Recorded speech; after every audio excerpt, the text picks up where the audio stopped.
Okay, I think I'm live. Just got to get a few things set up here.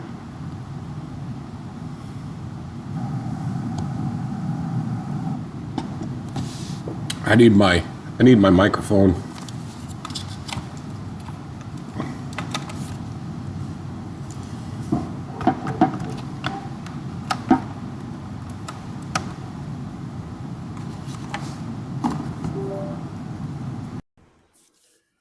It has some noise canceling on it. It works pretty good.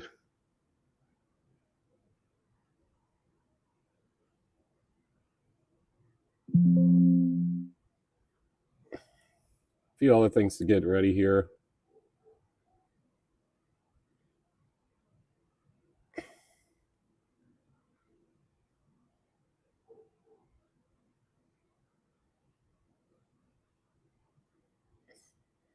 Okay, I got all that done. I'm gonna turn on the TV just in case we do something today.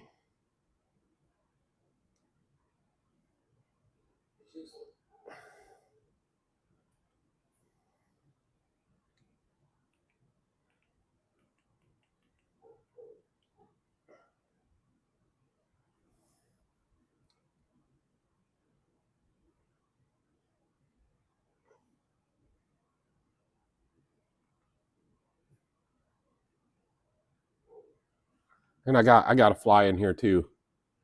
So yeah, I'm just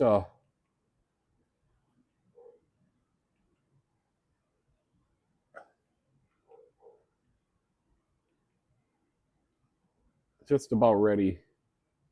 All right, I got that on there. Hey, Leisure, how's it going? Just kind of running behind. I got that fly.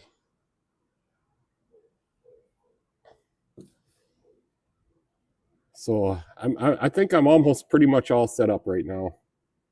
I even got my root beer. I'm just having a Spring Grove one. So it wasn't too bad of a day today. I had the doors open most of the day, and then towards the end it got a little bit hotter. So I think right around 4:30 I shut the doors. Had I did all the fluid flushes on that Ford Taurus, and then I had an oil change on a 2013 Camry. So the things that came in threes today was 2013. So 2013 Ford Taurus, 2013 Toyota Camry. It was hybrid. Then this van's a 2013, and it's overheating. So he says it's getting up to like 250 on the gauge, but I asked him if the fans are working. He didn't think so. So it's got to be something with the fans, the Chrysler cooling fans. Drinking a Pepsi, I just always start out the live feeds with a root beer because of Benny. Wrench. Tomorrow won't even hit 70. Should be nice. Is that a little conservative, or is that I haven't been paying attention to the weather?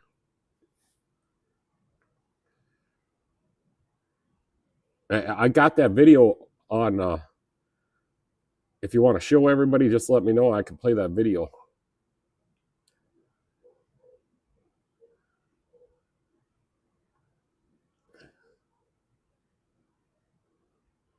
Yeah, it could be the tip them. They're known to go bad. I just pulled it in. It's kind of a walk-in today. I told them I'd get to it tomorrow. So it says high of 67. Whoa, that's gonna be like winter compared to what it's been. So I just pulled it in. I'll probably check it before I open tomorrow, and then if I need a part, I'd like to order my parts. Some of the parts I have to order by 8. So see if I can check it out real quick, and then I got to do another one. It's leaking on some AC connections, and something else I got to replace on it. A couple gaskets for the AC lines. Oh, and the service port What did I do with them parts? The service port cores, Schrader valves, or whatever you call those things. I must have put them over here.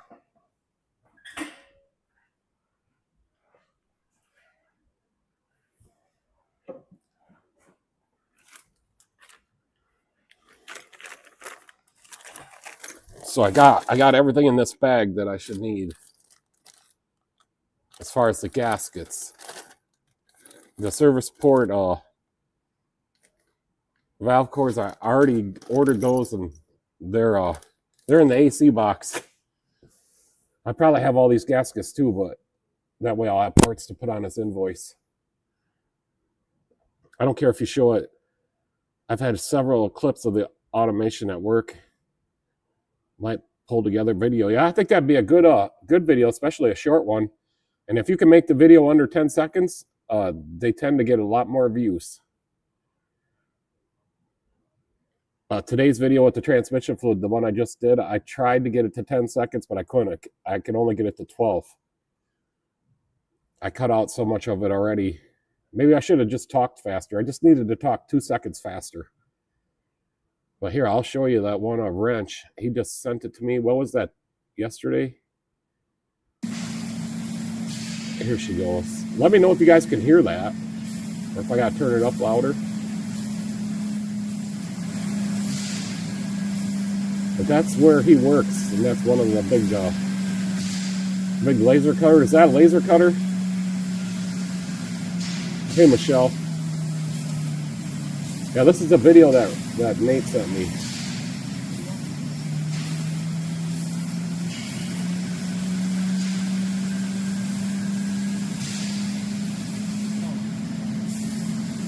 I don't know, what are you making there, Nate? What are they making there?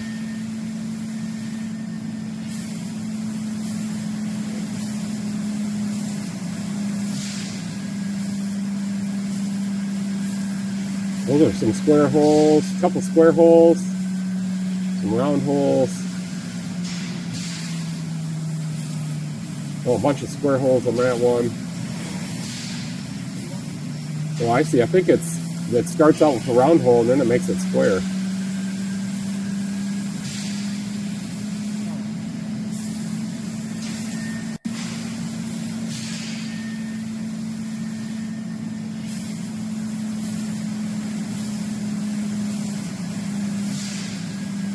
Yeah, fiber laser 10K cutting, 3/16 steel real time, not fast forward, yo.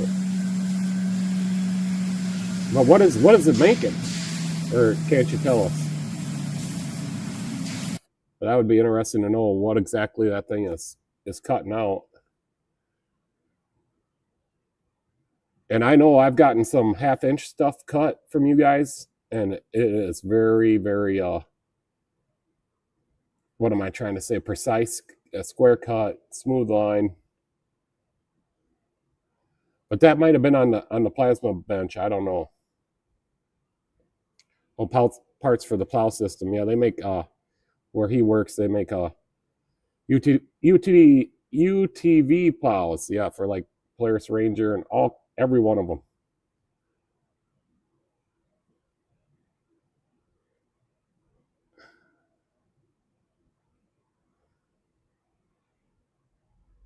So yep.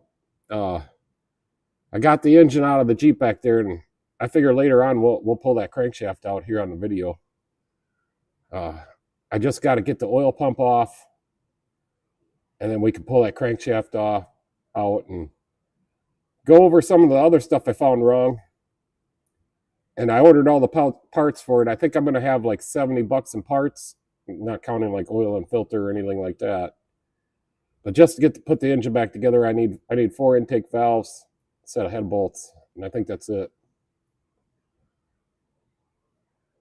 But I found a couple more things wrong with it. I'm supposed to not say nothing too bad about the owner of it, other than that, he gave up on it. He just wants me to fix it. And I told him it's not a big deal. I don't have nothing in it. I'm going to fix it. So yeah, the KFI plows, they make them for all kinds of stuff. It must be what it's for. And if you want a good made plow, I mean, that's the one to get. They should make them plows for everything, 4-wheelers and trucks, and maybe they'll expand their business someday. But they make a lot of stuff for the UTVs.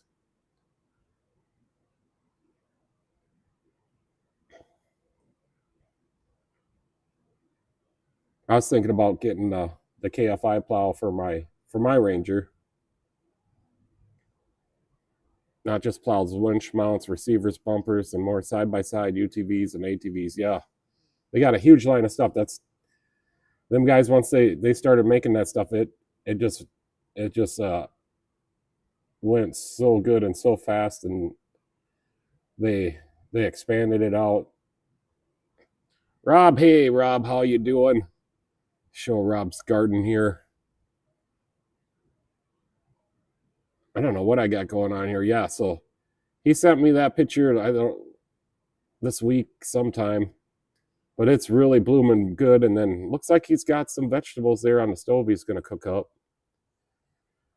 I only got just a little bit left of that jam, man. I had some yesterday.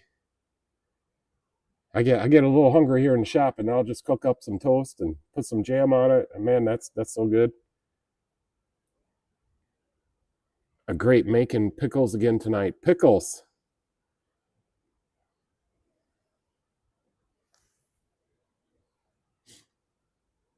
But that's an amazing amount of food that you're growing in your backyard. I'm telling you.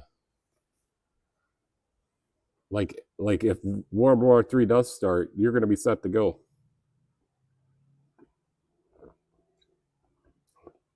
It's really getting bad out there in the parts world, I guess, in the cars. The big three don't want us working on their cars.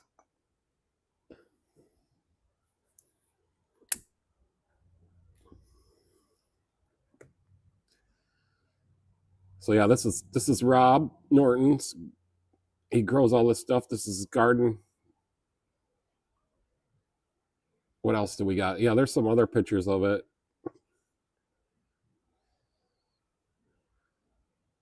And then Rob's Kebabs.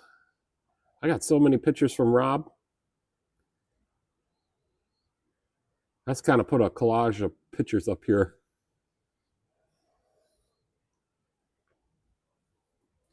Man, them kebabs really do look delicious. Oh my!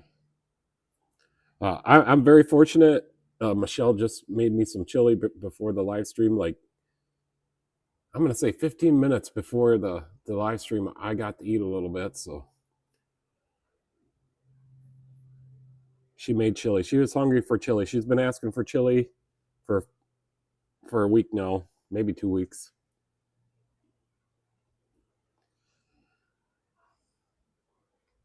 Rob says it's a sad day when the harvest season is over and y'all gotta buy veggies again. So you can't make them last? I suppose some of them only last their shelf life unless you preserve them. I suppose you can't freeze vegetables, can you?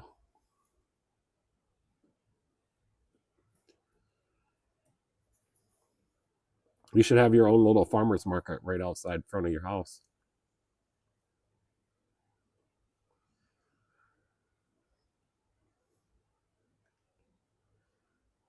The good news is I got all the golf carts fixed. This is the accelerator pedal switch. A wrench says, gotta try white chicken chili sometime. Lots of recipes on YouTube. You can certainly blanch and vacuum seal. But I'm sure that it's just not as good as being fresh. I don't think anything is as good as being fresh. I mean, like jam and stuff, that stuff is you can preserve that for a long time, and that's always good. So yeah, this one had the accelerator pedal switch, and I was able to rebuild that. I just used that little diamond file there, some deoxit. Got them in and out of the shop at the same day, or I mean, 2 days, because I didn't work on it the first day. The Yamaha, I did a Yamaha Grizzly, Had to clean the carburetor on that. The Chevy Aveo is outside all crunched up, and she hasn't let me know if I'm buying that yet. I only offered her $100.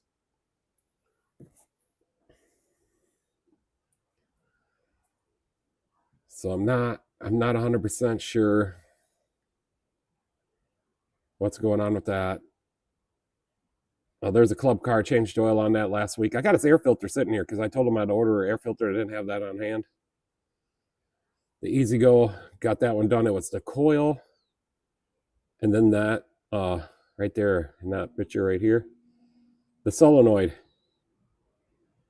that clicks the lets the engine roll over. It would work once in a while, but once in a while it wouldn't. So a coil, ignition coil for a Kawasaki. It's a Kawasaki engine.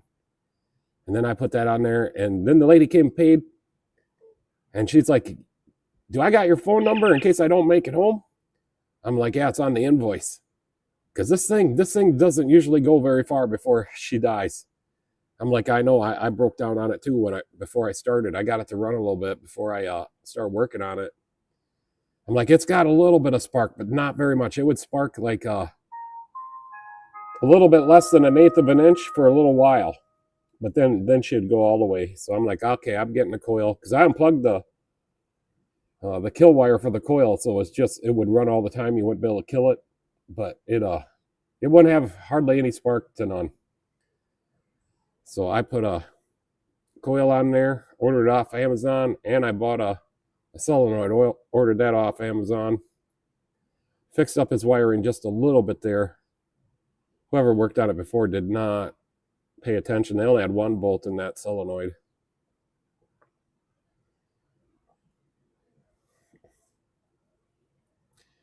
The trans fluid today, that turned out so nice. I don't think she's ever had a service on the transmission. That's a pretty nice car. It's all-wheel drive. And I said, everything on the car is good. It's not rusted out. You need to do these services. I don't like to do transmission services when they got that many miles on them, but I was pretty confident on this one that a service would make it last longer. So exchange that transmission fluid. She's nice and red now. The diff or the PTU fluid is nice. I got all of it out of there, and then the differential, I got all that fluid out of there. I even would let it sit like 15-20 minutes and then suck it out some more. Rob says, or Michelle says, I love white chicken chili. I used to make it a lot. Maybe I'll make that in a couple weeks. I'm not sure that I would eat chicken chili. Rob says, my wife makes awesome white chicken chili. Yeah, maybe I've had it before. I don't know.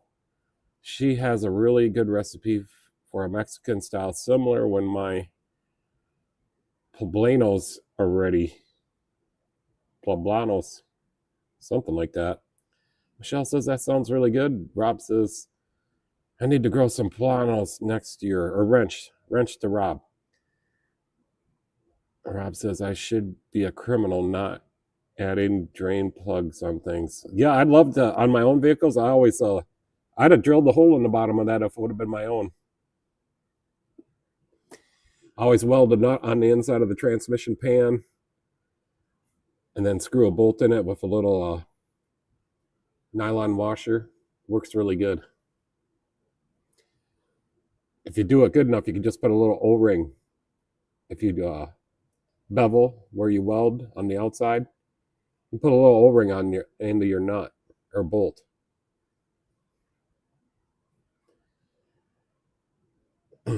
Wrench. Rob says, wrench, I have to start them from seed. I can hardly find them at the greenhouse this year. 90% of my vegetables started from seed. That's awesome. It's been a few years since I tried to grow some tomatoes and stuff like that. But I was buying my tomatoes like at the store in a seed pack, and they were always really small.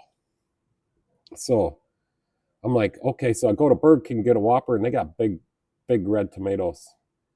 So I took the seeds out of my Burger King Whopper and I grew them seeds, and I had some big tomatoes after that. But the last thing I tried to grow was, I got a big old apple tree in the back, and I finally got my seeds to sprout. I put them in the refrigerator, the apple seeds. But then I forgot them in the refrigerator. It was it was in the middle of winter when they started sprouting. So I'm like, well, what am I going to do? So I left them in the refrigerator, and then they died. But I finally had sprouts for an apple tree, because I'm gonna cut down the big apple tree and grow a smaller one, so I can don't have too many apples to pick up. Because every fall we have to pick up apples just like crazy, and the apples are starting to fall right now. I missed it.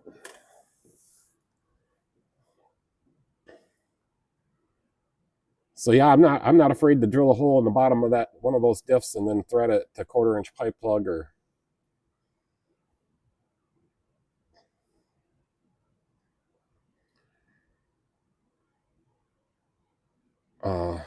Wrench says, I stopped growing my own cannabis outdoors here, so I have a very large planter and an auto watering system that's gonna go to waste if I don't use it.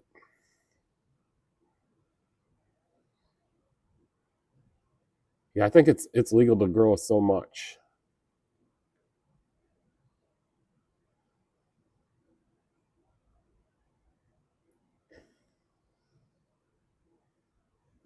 So I didn't get too many more new pictures. Just I've already kind of showed the pictures that I got. Just been really busy. I think it was last night I pulled the engine out of the Jeep so I could order the parts, so I could see what else I needed. And it's got crack rods in it, and there's no notches, so it's crack rods with just bearings that just lay in there. Yeah, I'll show you.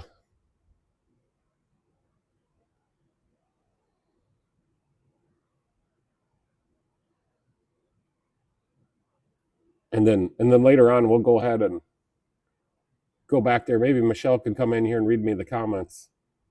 But I'll go back there and we'll take the crankshaft the rest of the way out.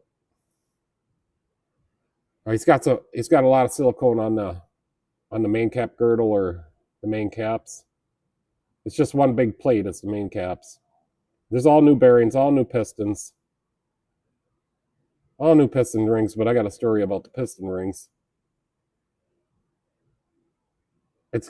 He rebuilt it, but and I made a mistake when I started it up here. Probably shouldn't have done that. But I just wanted to see if I could get it to run. So let me throw that video up here. Okay, I'm gonna try to start it.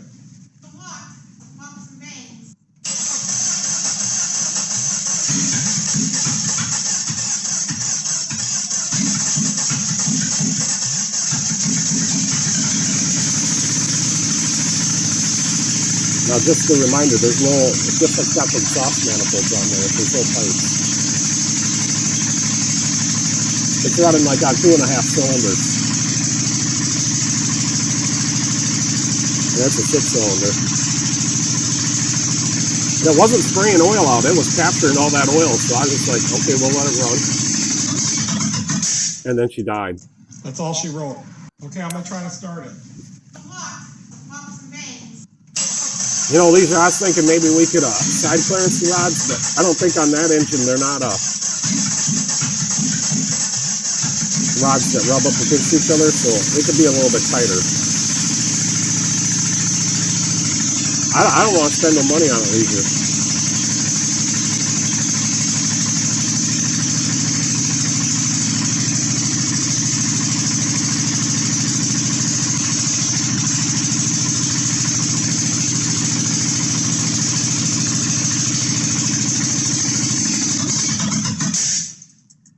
But I guess all the engine bearings, they're all good. So that little test right there, now I don't have to do no,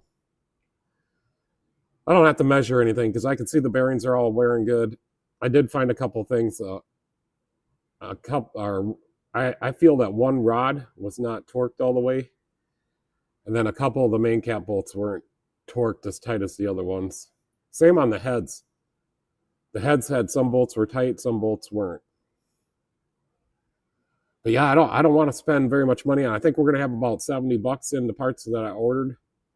So I ordered 4 intake valves and a set of head bolts. Then yeah, we're gonna have some sealer, we're gonna have some oil, we're gonna have a filter, and then if all that works out good and the engine runs, we're gonna have ball joints, tail lights. There's a few other things I gotta fix on it. Man, you need a cool project? What are you talking about there, Nate?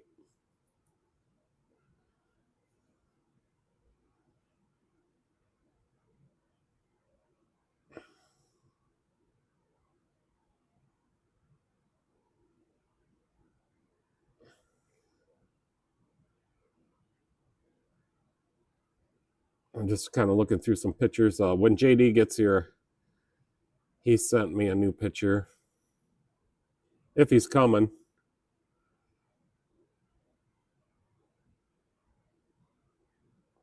I'm just going to find a picture of Michelle. There we go. I'll put Michelle up there.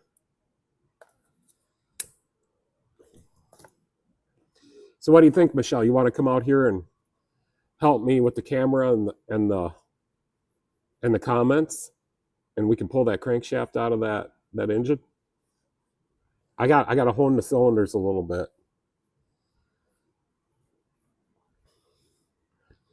That's why I need to. I wouldn't take it apart any farther, but I'll show you what happened, and I got to hone the cylinders, and then we got to say a prayer. Yeah, I was looking for something. I won't be able to start on anything this year, and probably next spring, because me and Michelle are going to get that modified re-tinned out, and some new parts put into it. And then we also got the reception room that we want to get done before October. So we really got to get moving on the reception room, Michelle. I already got the shear so I can cut the tin. First thing I need to do is peel back the tin on the inside of the building to make sure there's not a pole running through there. So we don't want a pole running through where we're going to have the window. I'm in no shape to come out here. I'm in my pajamas. Well, it's not time to go to bed yet.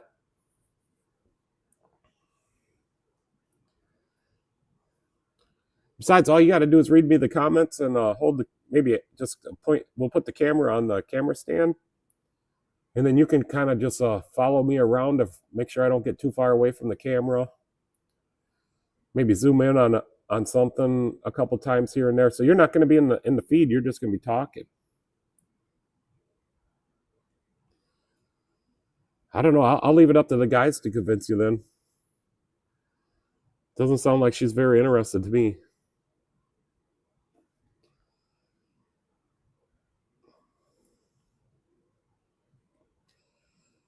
So yeah, I just finally turned on the air conditioning later. I think it was around 4:30. Oh, tomorrow and Saturday we're supposed to get 5 inches of rain. More rain is coming. Yeah, I can use the tripod, but how am I going to answer all the questions? I need an assistant.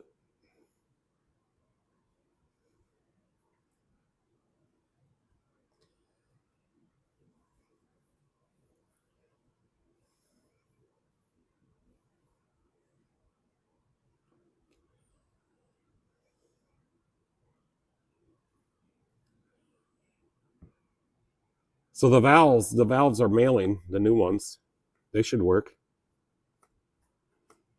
Yeah, sounds like I need the attitude adjuster. Fight. You can answer them after. Answer? Oh, afterwards? Yeah, I'll have to go through like a million questions or comments.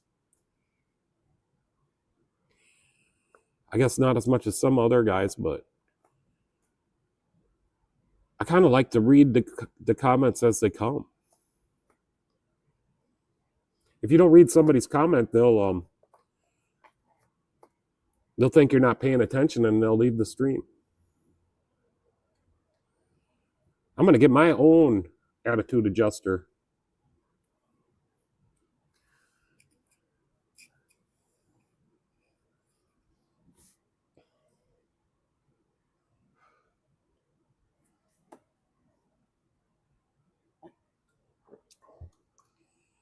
So tomorrow shouldn't be too bad of a day. It's Friday. I don't like to work too hard on Fridays, but I got this minivan overheating. Hopefully it's something simple and not a head gasket or something. But I asked him if the fans were working, and he said he didn't think so. But he thought it was the thermostat. Well, I'm like, if it's warming up gradually and then just keeps on warming up and warming up, I mean, I guess the thermostat could be stuck, but I know I put a new thermostat in there. I'm like, I think the thermostat is open. You're just getting too hot. It's hot outside. It's like upper 80s. And he said he was just driving around town. We'll be on live all night if you stop to answer people's questions every time. No, that's what I do. Oh my gosh.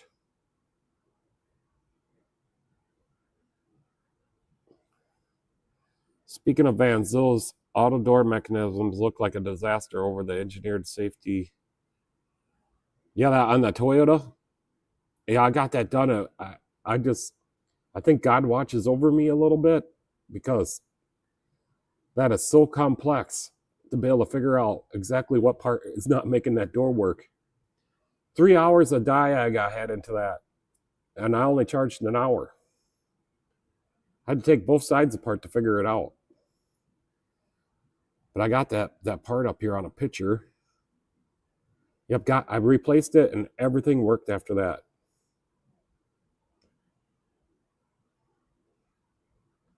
The first time was on the other side door. The cinch latch was bad. And we ordered, the guy had a motor and a cinch latch and some other stuff. And we're like, well, that's the only one we could find. It was on eBay. And I didn't pay attention at the time, but it came from China, Shanghai. This time we got it, here it is. We got it on a eBay also, but they had new ones. I looked at the dealer didn't even have it. Not too bad to work on though. I changed that out of there in a reasonable amount of time.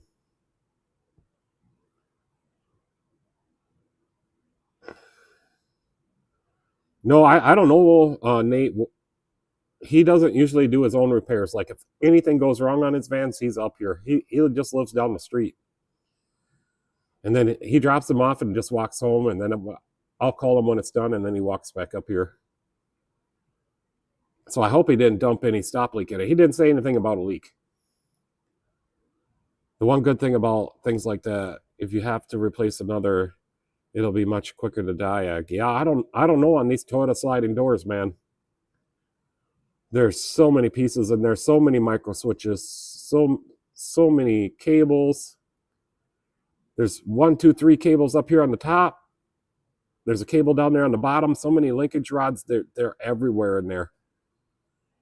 There's a big wiring harness that runs on the bottom that goes up through the door that slides back and forth when you open the door. It's just, I told him I didn't want to do it on the first time.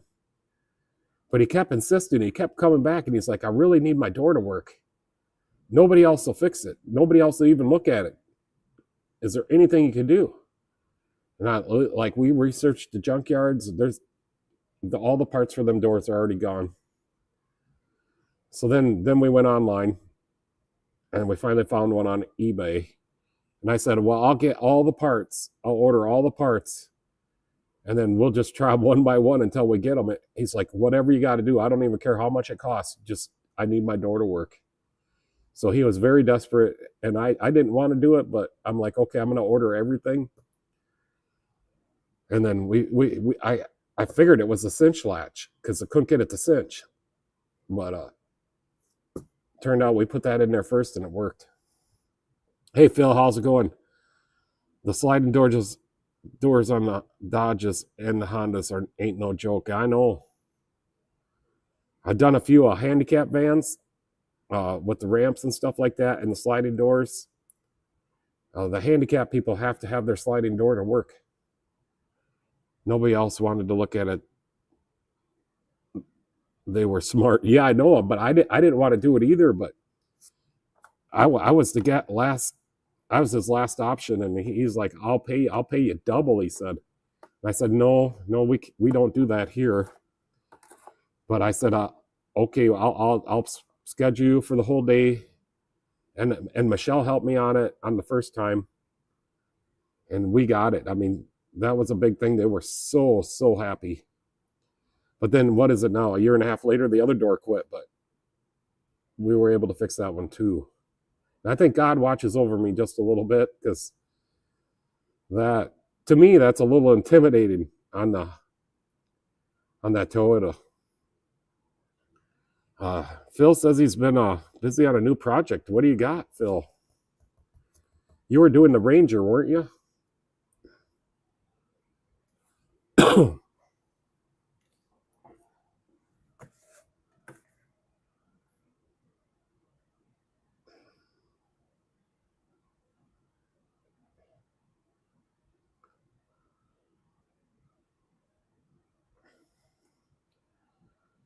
Rob says they should have a manual override to pin to manual open and close from inside the. Yeah, it does. It has a switch, and it should always work in manual mode. But there is a switch to shut off the electric part on the front of the, or on the knee bolster of the dash. But the problem this time with that latch is that when they tried it in manual mode, it wasn't working. So that's why it wouldn't work in manual mode or electric. Picked up a 69 Dart GTS. Yeah, my brother, you would get along with my brother. He's got a couple darts and a Demon, and he wants to put the Hemi in it. I think his darts are 1971. A Dodge Dart Swinger.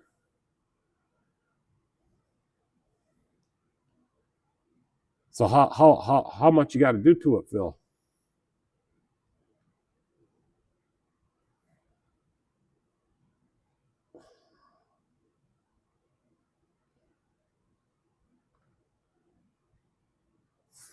You staying busy, Phil?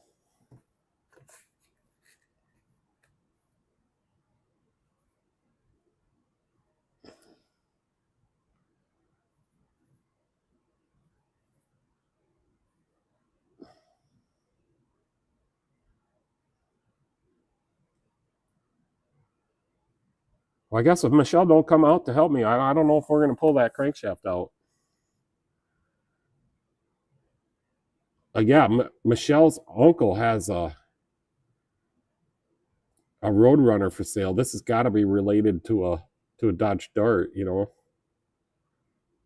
Some way, somehow, this is related.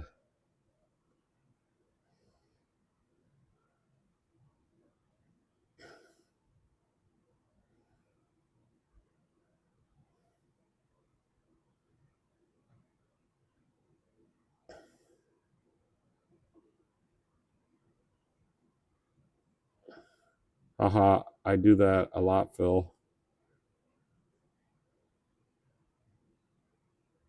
You know how it doesn't look that bad, then you start cutting and say, shit, yeah, it's rotted. Well, I don't know as far as like the old Dodge cars, if you can get panels still for those or not, or if you got to salvage them from a yard, or if you got to custom make your own ones. Now this is 68 Roadrunner, and then Phil's is a 69 Dart. The Darts are a lot shorter, like Novas. Yeah, yep, but they're still related. Phil says I almost picked up one 68 Roadrunner. And this one's got a 440. What size engine is your Dart got? It's probably just got a 318. Well, GTS, I don't know what GTS means, but maybe it's a 340 then.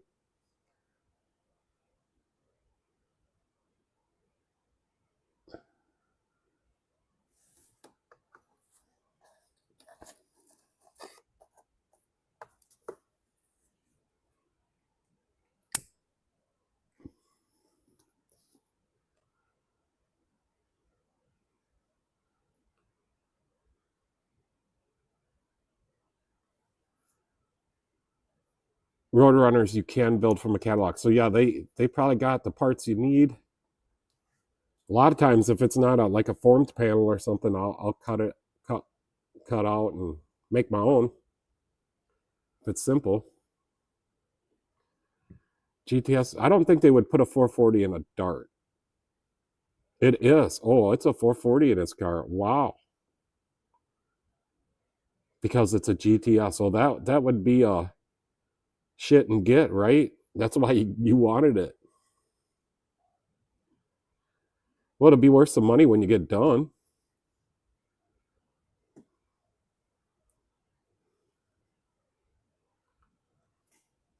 I think all you got to do is get it running. And that thing should be worth a lot of money. I don't even think you have to get it running. It is nice to get a car rebuilt and then drive it around. Restored. I think that's what I meant. Rebuilt, restored. Yeah, I don't know. I haven't found a project car for me other than my van. Wrench wants to know, is it a real M code? Honestly, the old 40s ain't got no power compared to the new stuff. Well, you can make them have power. Might dump a new Hemi. That's what my brother wants to do with his Dart. He's got a Dart and a Demon. I don't know what year his Demon is. But he's got a 5.7 Hemi that he bought, and I don't know if he's gonna make it a EFI or carbureted. Knowing my brother, he'd put a carburetor on it. I don't think my brother gets along with like computers and EFI. I was just thinking of a picture I could put up here. I don't think they put manuals in M codes. Oh, Wrench wants to know, is it a 3-speed torque flight?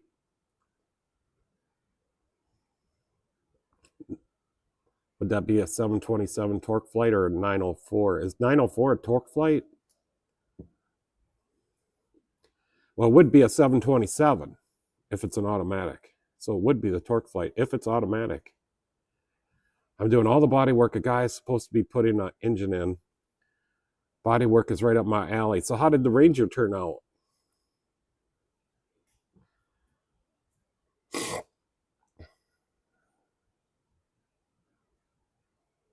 Oh yeah, I was going to put up the picture of my van. I just love my van.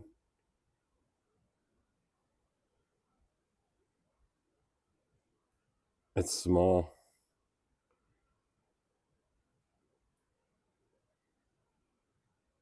There's my van. Yes, 727 torque flight would be a 3-speed. This one, yes, Wrench says. So it is a 727 torque flight. Is a 904, is that a torque flight still or not? The 904 was a smaller transmission. 727 was the bigger one. I had a 727 in my truck. Now let me find it. 1961 International. But I put the 392, 727, NP 205, Dana 44s. I put all that in that old truck. It was just a 2-wheel drive. My van is a big hunk of rust? Are you kidding me? I just drove it to Iowa a couple weeks ago. It's missing the baby blue paint job and some surfboards up top. No, that's a good idea, but I'm gonna make it into the A team. I'm gonna make it like that van, and I'm pulling my race car on an open trailer. Ranger is in epoxy primer. Use no plastic body filler. Hammered and dollied all the welds flat on the Ranger. Put way too time in that. Well, if you didn't have to use any filler, you're one hell of a body man. I only know one other body man, and I don't even know if he still does it, that could do that.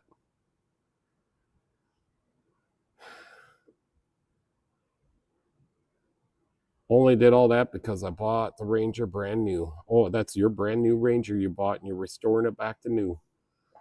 You're a hell of a man. The only car that I don't have any cars I bought brand new. Yeah, I'm making my van into the A-Team van. Damn right.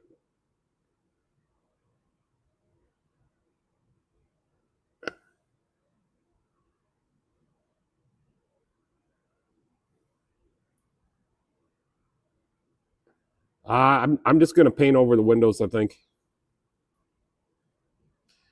I looked for some body panels, so you could get them, but I don't want to put that much money into it.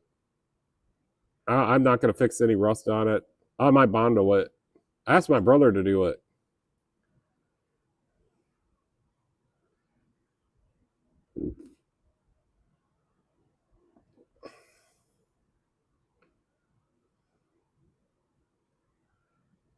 I'm just gonna try to organize my pictures just a little bit better.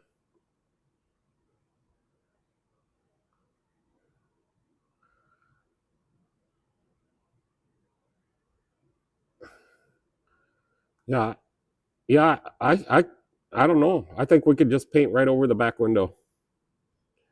Jesse Jolson, hey, how you doing?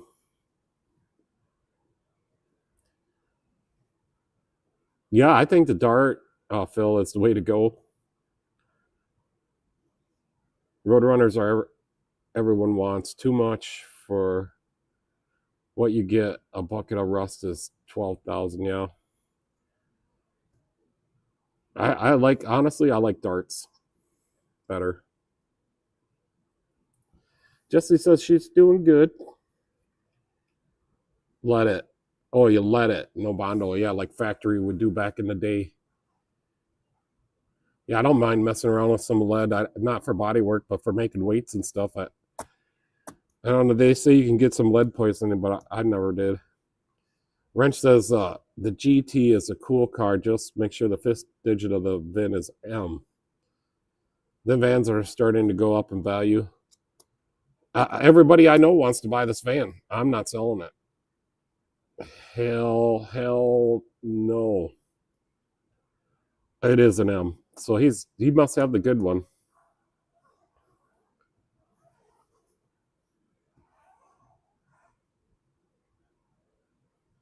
Yeah, I'm really putting effort into this Jeep. I need to get it out of the shop. Hopefully my parts, well, some of the parts ain't gonna come in for a few days. I ordered them on Amazon. I'm gonna go check on it right now and see when they're coming.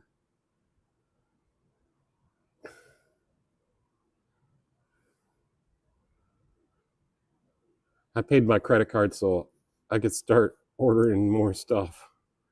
Well, not that I couldn't. I just don't like to pay $10,000 credit card bills.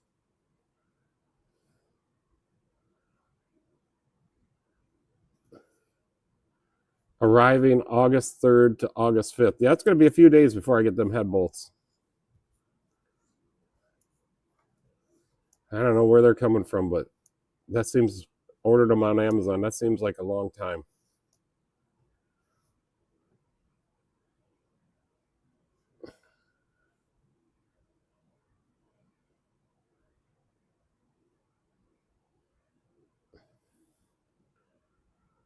Right on.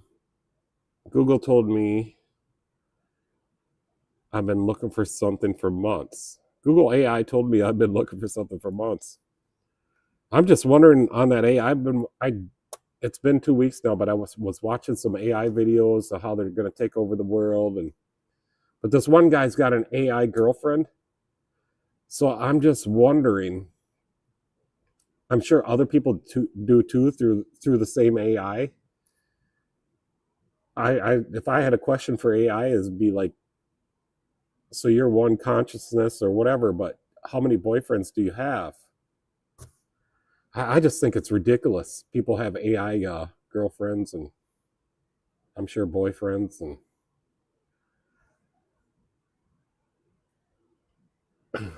guy wanted me to pull the pin number on his PT Cruiser. Gets mad when I build him. Yeah, well, I think I charged $10 to pull a pin. My scanner or I'm going to type it in on a quote. See how much pulling the pin is.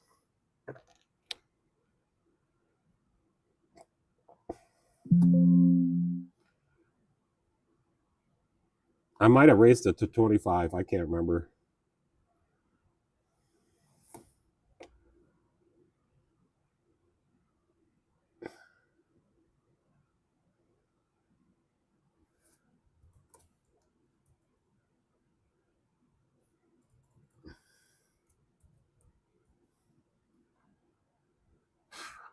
It's been a while since I pulled somebody's pin. Yeah, I know you need it. I need the pin when I do the key fobs. Can't remember what I named it as. Pin. $10. I'll pull the pin code out of your Chrysler or Ford vehicle, and whatever vehicle. It's $10 I charge here.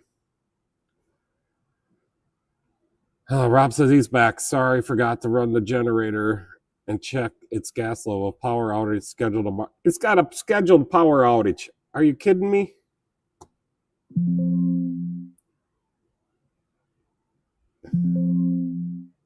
I should raise that pin pulling fee.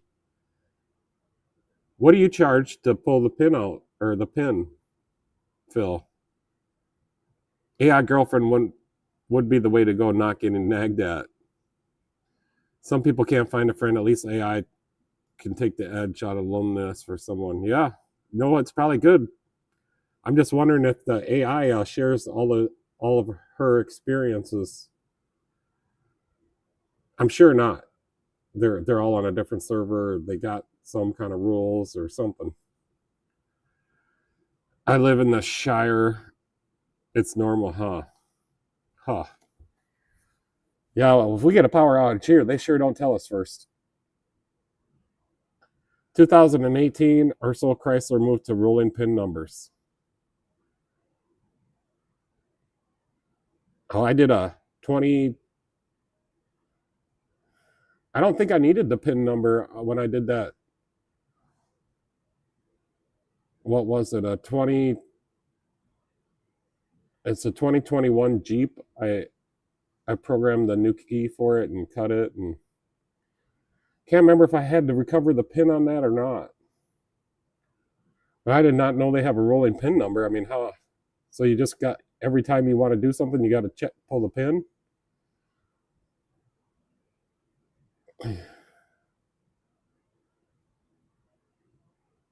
Yeah, it's a 20. I'm thinking it was a 2021 Jeep. I cut the key, the laser key. I can do that here, and I can program it. I did a 2020 model something, a Ford Transit, and the guy had it at the Ford garage, and they could not program the key. So took me 10 minutes to program the keys on a newer Transit van. $40 for the 4-digit. Yeah, I only do $10. I should raise it up. We raised our key programming fee to, I think, $50. Yes, sir. It changes every 24 hours, the pin. That's interesting because I didn't know that. I can't remember if I had to pull the pin on that Jeep or not. I don't think so. It just had, my scanner just had a selection to program the key, and I did it. That's what I bought the X tool for, is programming keys. It's fully updated. Like, I just did a 2024 Ford. Oh gosh, I can't even remember what it was. Maybe a Ford Taurus or something, or newer Ford vehicle. My launch couldn't do it. My launch, it's hit and miss. I pull out the X tool, and sure enough, she can program the keys. Minnesota, we don't have to have any bonding or NASHA, whatever they call that, NASTIF. We don't have to have that here.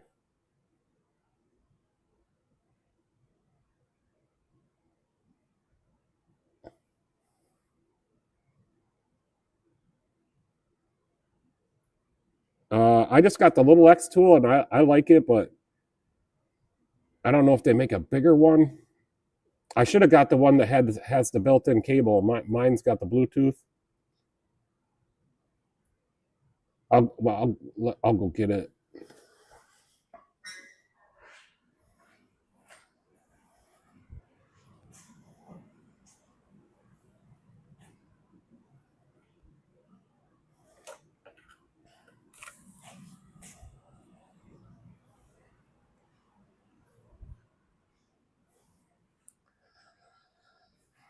So I got the Bluetooth one, but I should have got the red one with the cable on the top. But the only thing I have to say about this X tool is it'll go dead when it isn't even turned on. We'll see if it starts up.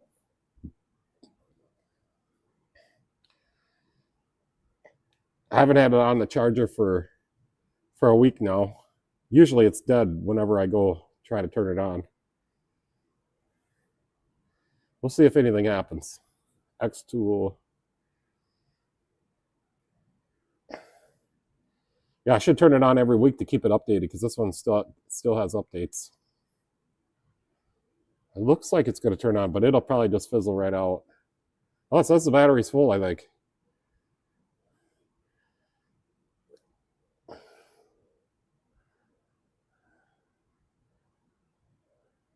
Yeah, you just have to have Swift in Minnesota.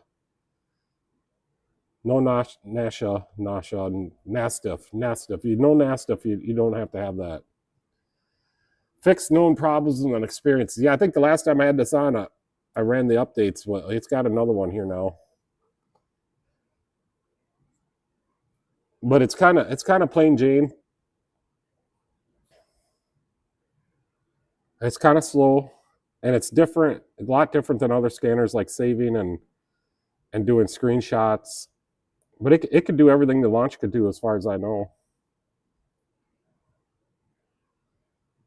I'll probably get some AI stuff added on here. I think I got a year left of updates on it. I think I came with 3 years.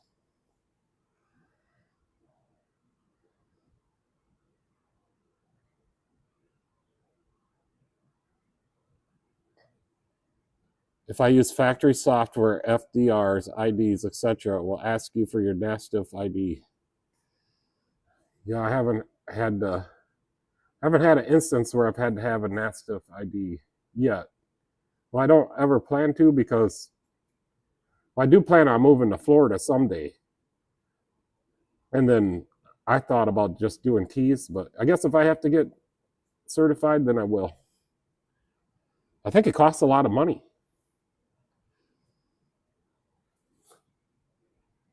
Now it wants me to install something. Diagnosis. That's what it says. Too much glare there. Maybe you can read it. And it's backwards, probably. Snap-on scanners are the rip-off, but it does the job well. I'll never buy a Snap-on scanner. I used to have, or at the shop I worked at, they had a couple of them, a Zeus and then some other ones. I hated the Zeus. I absolutely hated it.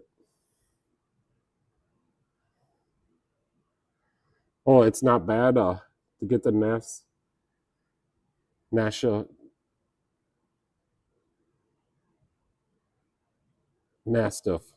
I can't get it right. So Phil says it's not bad.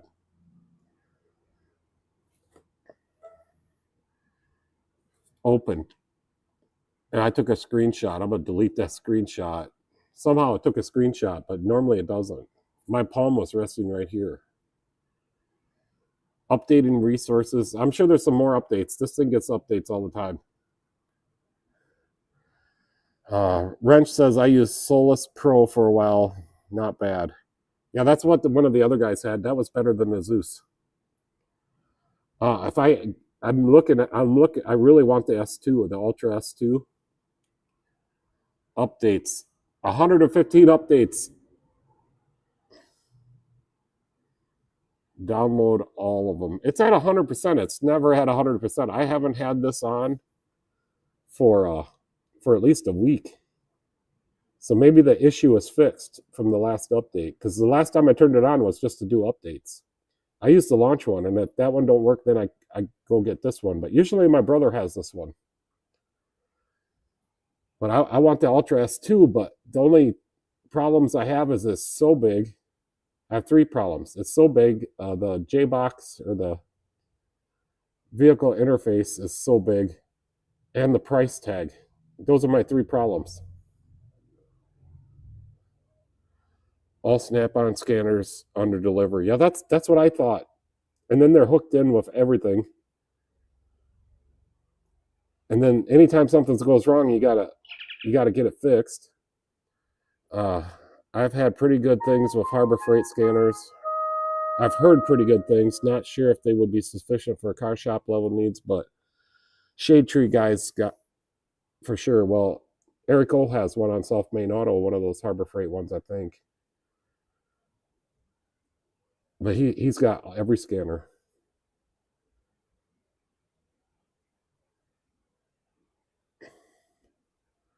Yeah, that's what I thought. Icon scanner. But I think Eric O has every kind of scanner, even ones for your phone.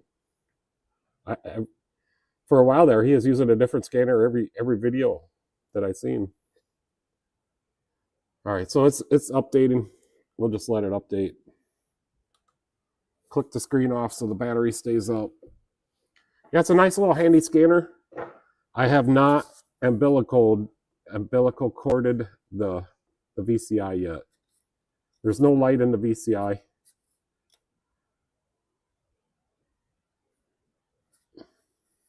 But it generally works really well. Soon I'll be a shade tree guy again.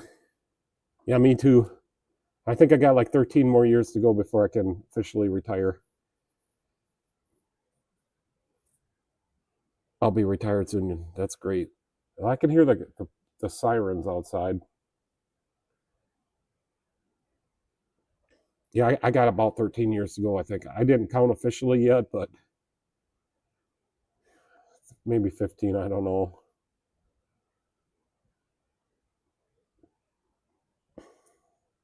I got to make it through this parts dilemma, and the manufacturers don't want you working on their cars. I got to make it through that for the next few years. I'm very fortunate that a lot of my customers have older vehicles, and they want to keep their older vehicles running. And today I was watching a video on the YouTube that they're even eliminating parts for that. And it's something about the Napa or Raleigh thing that is coming together. There's other channels that are talking about it now. And my rep didn't show up yesterday. She said she was going to stop in every Wednesday, and she didn't stop in yesterday.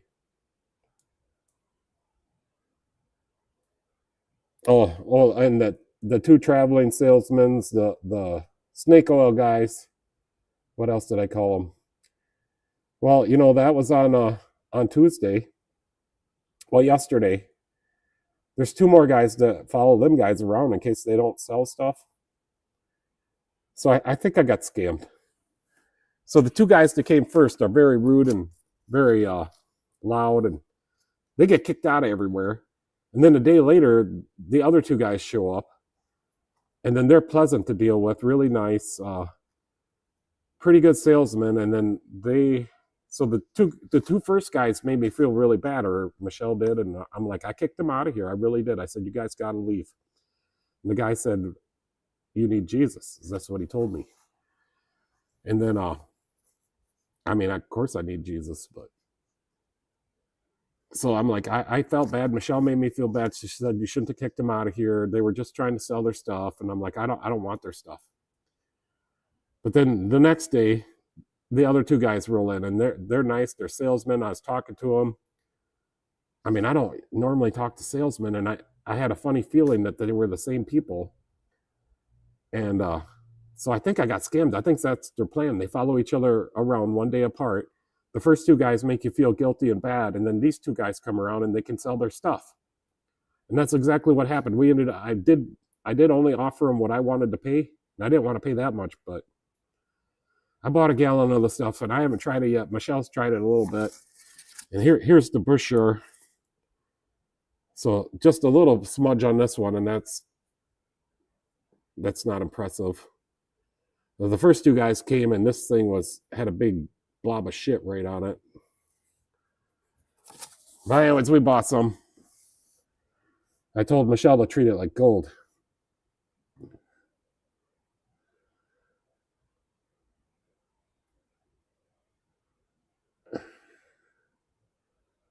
Michelle says she doesn't hear any sirens. Well, I know I heard some. Put your hearing thing on. I'm glad to see the right to repair stuff is being held up. It's brutal what the manufacturers are doing. Yeah, but even though that right to repair is being held up, they're still doing it until they get told not to. Phil says when you get 5 years or less, you can quit carrying. Upheld, not up, held up. Jeez. Oh, it did get upheld. Well, it's getting bad out there. For the shade tree buys, you can find OTC Genesis scanners on the used market for less than Harbor Freight Rig. It can give you as much more information cheap.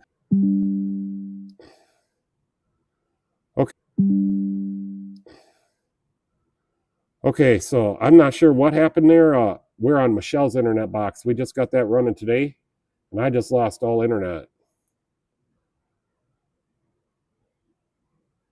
Yep, so I think it's back up now. We're on Michelle's T-Mobile Metro box. And I'm telling you, I don't think the box is going to work, Michelle. It just dropped out completely. But I'll keep an eye on it. If not, I'll turn my box on. My box is still here. Not sure switching IPs if that's going to work. Really weird. It just all of a sudden shut off and then turned right back on. So hopefully you guys are all still there. It says I lost like 5. I lost 5 of you guys. So we're back on the same stream, I think. Let me go check on the internet. Yeah, it's still on here. Yeah, Michelle, you might want to hit that box. Maybe throw it outside, but oh, she can't. It's at the house. We are on 5G and the internet beaming it over here again because I want an internet box at the house. Because I got IoT stuff there and I got cameras there. And then that internet beams to my shop through a site-to-site 5G beamer. And then I got a router here that routes everything here. And then my straight talk box is unhooked right now, but that's going to go with us in the motorhome. Yeah, it dropped out there for a minute, Rents. So can't remember what I was going to show you guys, but I was going to walk over to the other side of the shop. Oh yeah, let's go look at that engine. So there's a few things. This is what we're going to do. We're going to come over here. Got everything apart. These are some of the old parts in here. You know what I'm going to do? I'm going to flip this camera. So some old parts in there. Here's the bent valves. These ones here. These two here. This one hit right here a little bit. And this one's bent. This one is good. This cylinder, the two up cylinders are good. So the 4 intake valves here. This camshaft, I already replaced this camshaft, but this other camshaft and this other one needs a replacement. And that camshaft is sitting over here. So this camshaft over here is good. It's out of the original engine. The rod bearings, there's no notches for the rod bearings. So we can set this camera. So we could take this cap off. This is what you call a crack rod.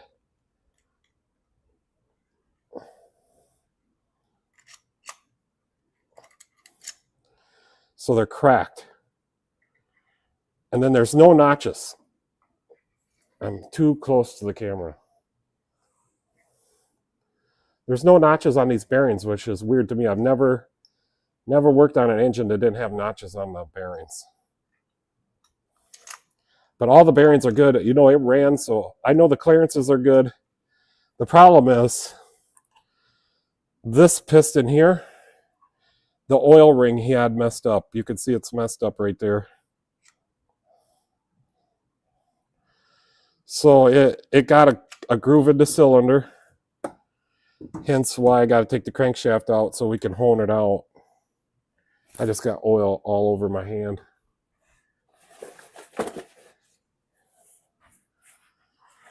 So maybe I would be better to go get the camera stand. But let me flip this engine over. I already flipped it over. The crankshaft won't fall out.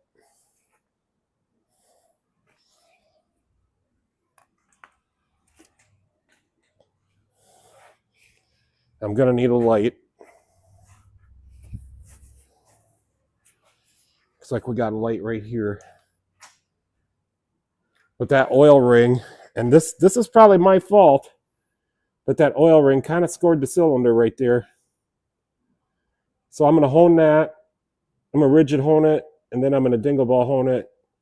This oil ring was fine, so I don't know why there's a... It's not bad in there. This one's a little bit worse. So it may just burn just a little bit of oil, but I'm sure I can get it good enough to run. This other side ain't too bad. Those are new pistons, as far as I can tell. Standard, they say standard on them. Yeah, right up there. Standard.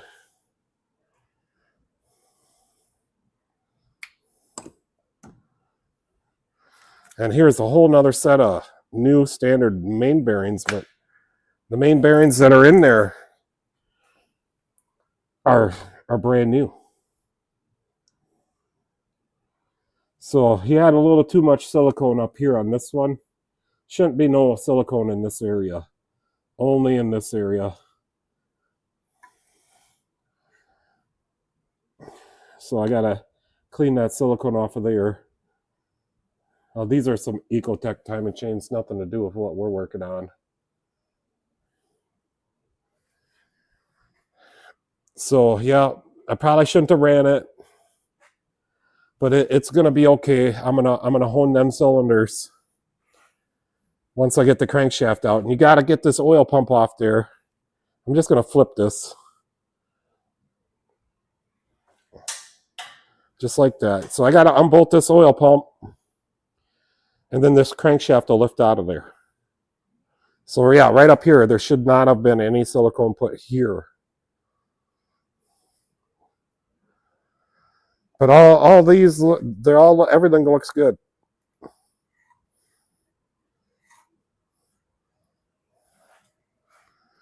Besides for the cylinder. Here I got my dingle ball hone. And you've seen the other hone over there. And yeah, I'm cutting my oil filters. Here's that Fram oil filter leisure. So there is a couple specks of metal in there. So I've already disposed of the Fram. Or working on it.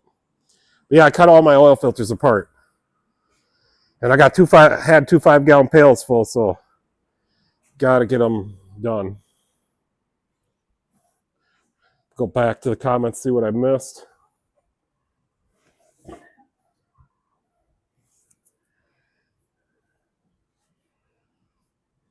Yeah, the internet's back now. It went out for like almost a minute, I think. Good thing I got OBS Studio because it reconnects.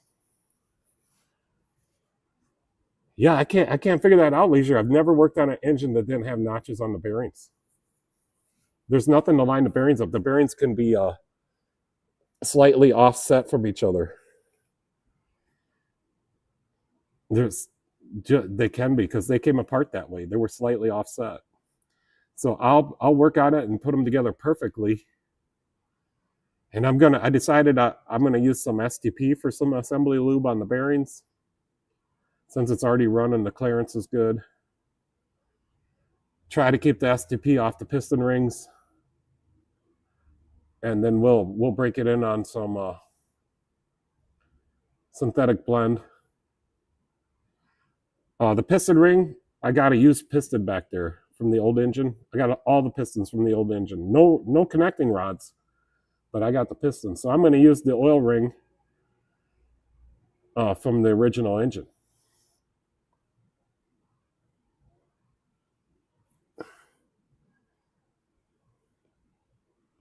Chrysler wants you to spin bearings. Yep.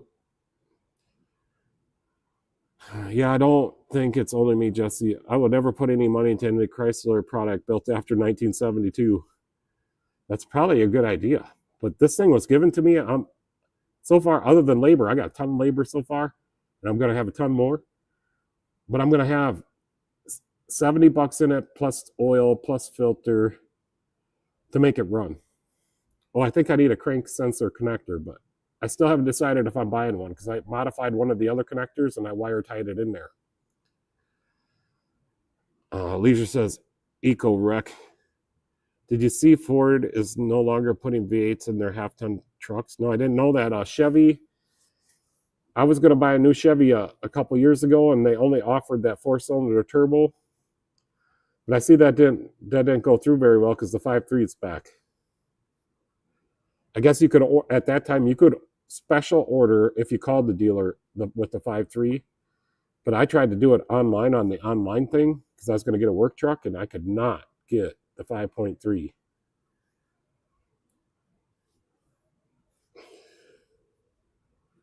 Well, Ford needs a redesign on their engines, on all of them. A Chevy just needs a couple better engineers. I'll go get that piston.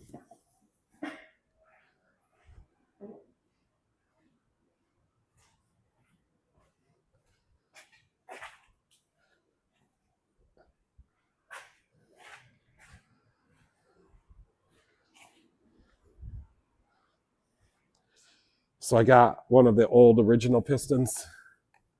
I'm just going to take the oil ring off of this one, and then put it on that new one. Because I've tried to fix oil rings before when they get walked over into the bore. I don't think it was walked over. The inside piece, the middle piece, was crunched up, and it was putting extra pressure right where the little rings come together. Where's the other? And I like to go 180 degrees on them little split rings, on the oil rings. And then I haven't decided which. These ones here are almost lined up. Yeah, right there. I think I go 180 degrees apart on those rings too, on skirt sides.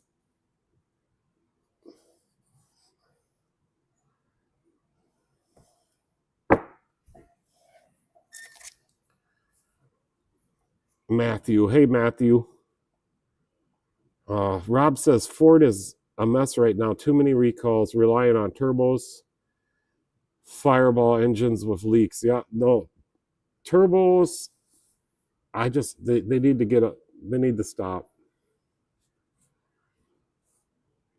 The little turbos they put on these engines, I mean, yeah, that's the only thing that makes them have power, but it's nothing but trouble.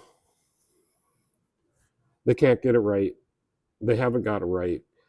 Like Leisure said today, they build them to get through their warranty period, and then it fails after that.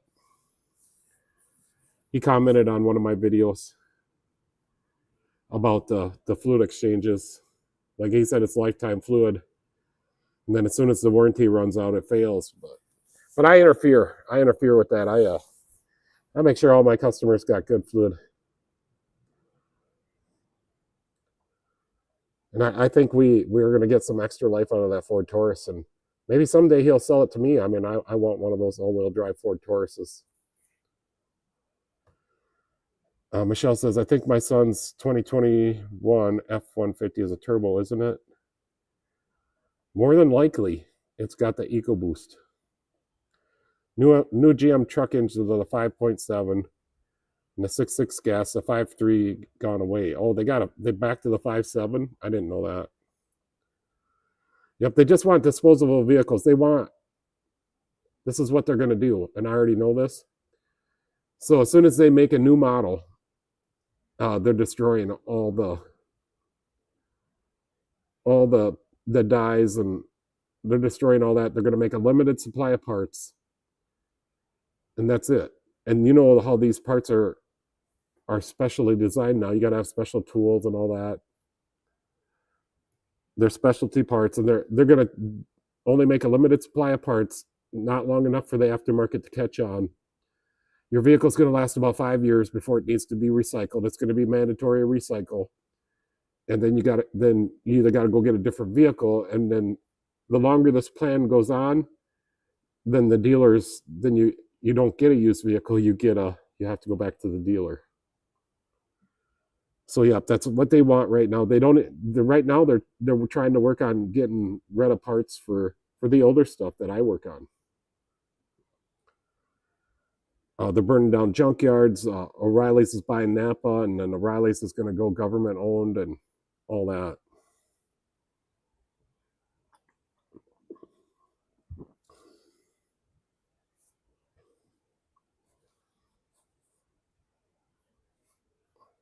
The Vance dealer in Rochester, Napa bought it. It's a Napa store now. It is very interesting that my Napa rep didn't stop in yesterday. And she's brand new. She stopped in the Wednesday before. She promised me she was going to lower the price on my calipers and find out why they ain't made as good as they used to be. And she wanted me to up the sales, and she said she'd stop back in every Wednesday. She did not stop in yesterday. So I'm a little bit curious to what happened, and hopefully she stops back so I can get the rundown, the skimmy. I did have the Riley's rep stop in yesterday, and I told him, I said, I want my labor claim. I said, you need to escalate it, because I told him I ain't buying nothing until I get that labor claim. It's been a while.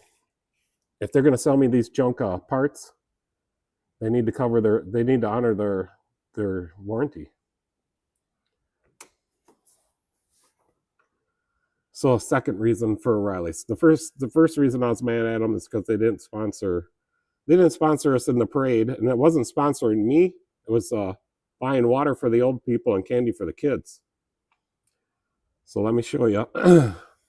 Find that picture.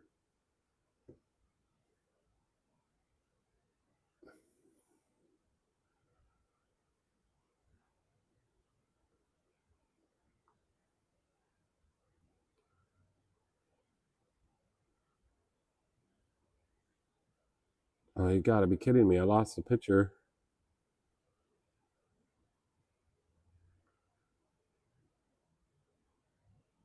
Well, it ain't lost. I just can't find it. Right here. So I got Auto Value, Napa, and AutoZone. They all donated water and candy for the kids. I handed out almost 200 bottles of water. And to my surprise, the kids wanted the water. I'm telling you, we asked O'Reilly's 3 times, and we were like, are you sure you don't want to just donate a little bit of water and a little bit of candy? And they said no. So that's what made me mad at them first.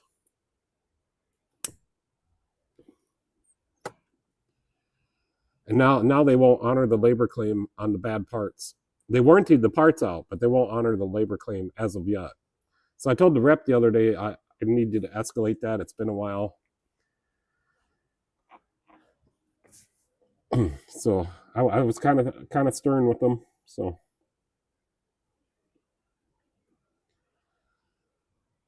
we were advertising for the parts stores and trade for water and candy. Yeah, It wasn't for us, it was for them, and we made the signs. Michelle and I made those signs. Took us about an hour and a half a piece to make those signs. I know what happened. U.S. manufacturing has been slowly gutted for decades, to the point that Detroit, which used to be a jewel in the crown of this country, is now a wasteland. Yep. JD, you've made it. Yeah, so you sent me a picture. Can I put that picture up here, JD? I got some questions. The middle class has been gutted. It's slowly reversing now, but it can go back if people don't vote right. You damn right it can. That just reminded me of another story I got. But I put that picture on there if it's okay to show that picture, and then I got some questions. Okay, I can put it up. So you sent me this picture of the parking lot. I mean, does that mean you're busy or not busy? Because the Mercedes was the one you were working on. And what's going on with the Corvette? Is that the tire off the back? Yeah, I don't know how to put pictures up right when you send them to me. I have to do that beforehand. I'm not that good yet. Oh, I could show it on my phone, though. You sent me something because my phone did go off.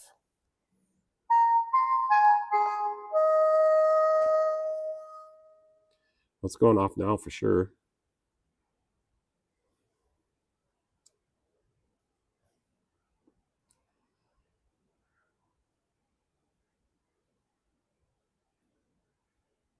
So that's a little Maserati.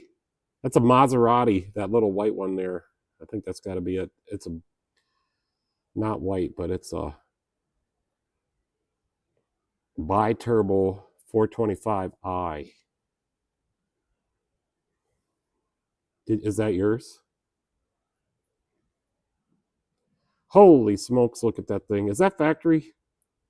What the hell?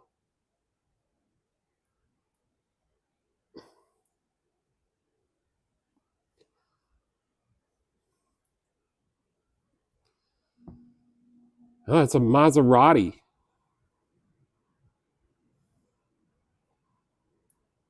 The vet needs a fuel pump. Oh, you took the tire off to get back there to it. I never put a fuel pump in a C5. I done an oil change on one. That Maserati is from a long ways away.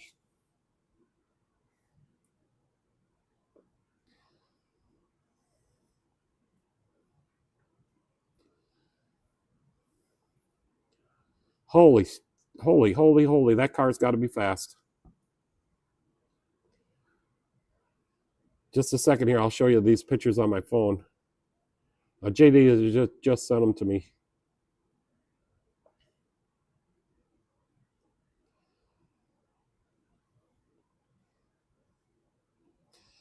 I don't know how to put them up on the screen right now.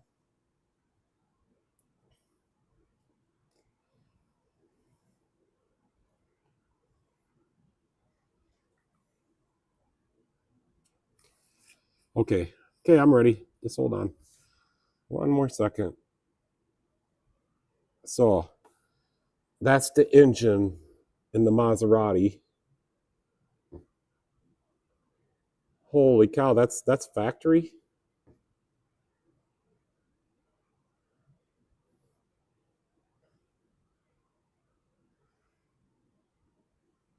That's the inside. The rear axle has to come out, and it's two separate tanks with a transfer pipe between them. Quite a job. Holy smokes, he's talking about the Corvette there, C5 Corvette. Look at the engine on that thing. That might be the last Maserati of that model on the road in the USA. Maz was notorious for drivetrain issues. What year is it? That looks older.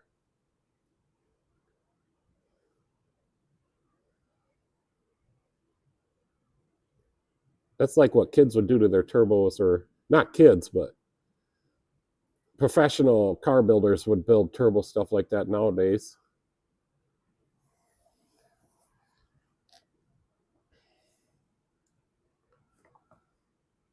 We'll go back to the other picture.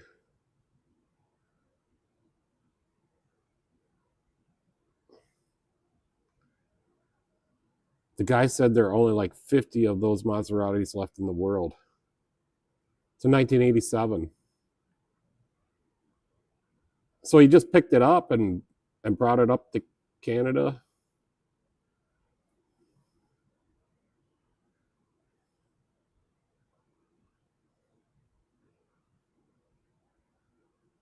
I always wanted one of those C5 Corvettes when they first came out. They didn't have the flip-up headlights. Yeah, my Corvette was an 87, but it had flip-up headlights. Wrench says they all grenaded. They probably, whoever buys that car with twin turbos like that, or bi-turbos it says, probably buys it to drive it like a, well, like a bat out of hell. Oh, it's a C6. Yeah, I always wanted the C5. But now I want the, oh gosh, I want the ZR1, 2019 ZR1. That's what I want. What the automatic? Is that a C7? C7, ZR1. I can't afford one. They're like 150 grand. Someday I will get a 2019 ZR1. You can send it here to Custom Car and I'll make it a daily driver in the summer. Well, Michelle likes to ride around, I'm telling you. Yeah, you got 3 hot rods there.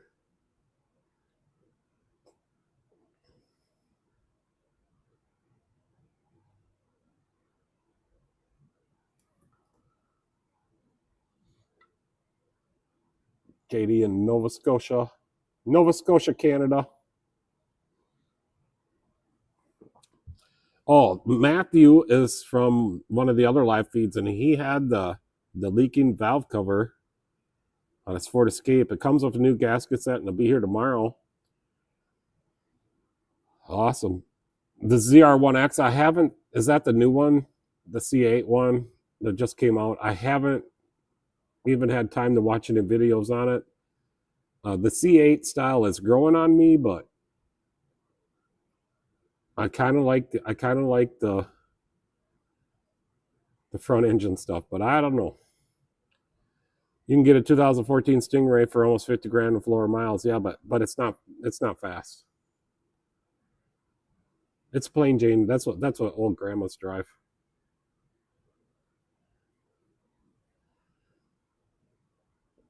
Well, I hope that valve cover turns out great for you. And I would also do the PCV valve. And then make sure the oil's changed every 5,000 miles and you're running a good grade oil, or a good oil in it. Don't run some Walmart stuff. No, they're not quite fast enough. If you're going to buy a Corvette, you might as well get a fast one. Because that's what I thought when I bought my 87. It's going to be fast, but it's just not fast enough. It was a nice car. I loved it. It was fast for me, but not fast enough to beat everybody.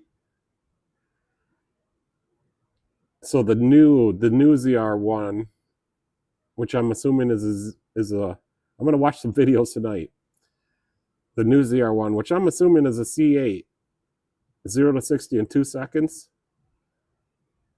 That's pretty good. I'm gonna just put it back on me. I'm gonna go on the internet and find the original video of why I like the Corvette, or the first C5 one. Let me find it. Maybe it's not even a C5. Maybe it's something else. I'm going on YouTube. I went to the wrong YouTube. I have 2 YouTubes, by the way. One's for the creator and one's for just watching videos.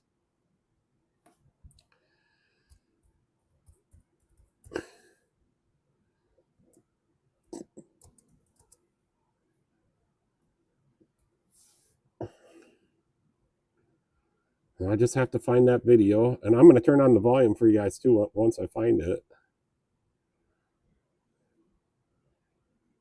This might be it.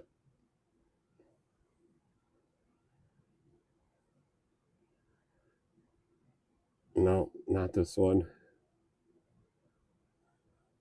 It would say that I've watched it before.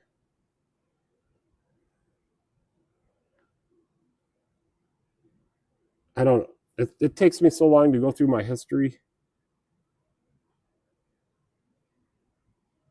Once I find it, I play it over and over again, and I show Michelle, and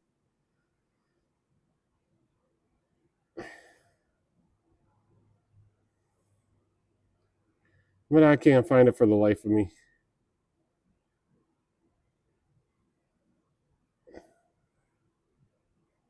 I'm gonna have to go to my history. It wasn't too long ago I watched it. I'll never find a history. I watched so many YouTube videos.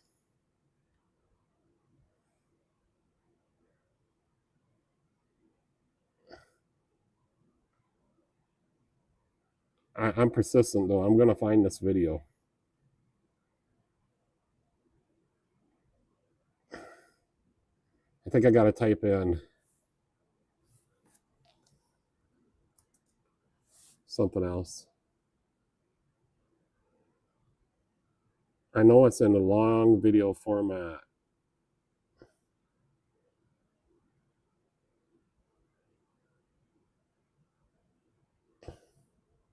Gosh, am I sure that one video wasn't it?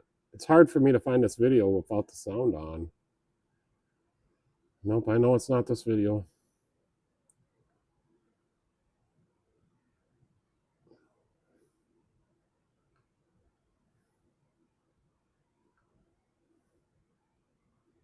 I'm missing all my comments. I can't see them right now.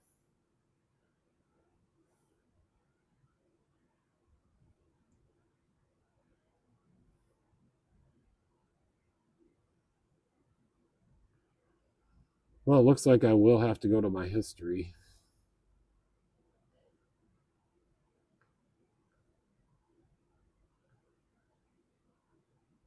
I'm going to wear my mouse out scrolling through this.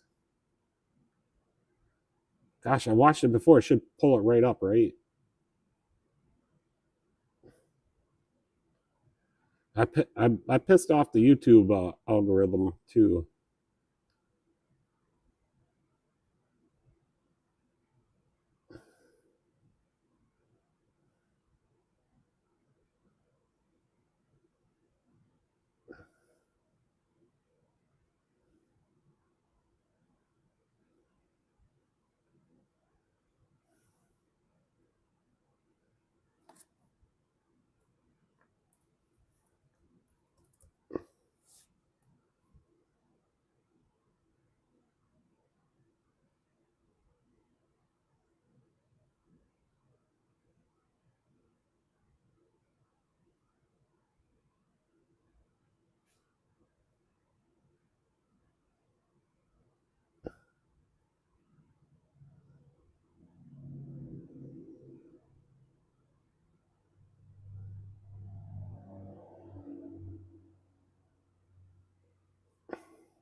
I'm just looking for this video. Just hold on. I'll find it.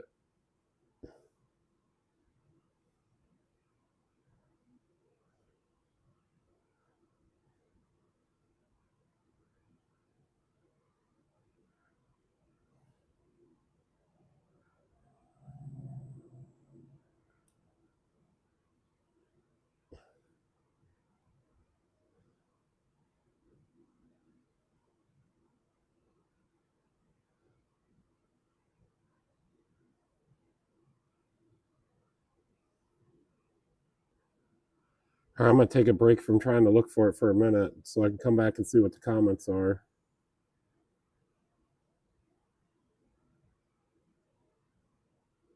I think I might have typed something in wrong here.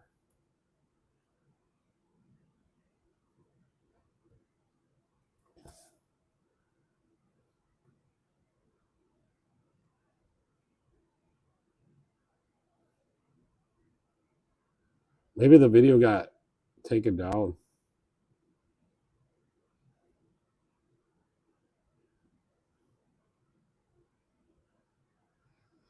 Oh boy, I just can't find it.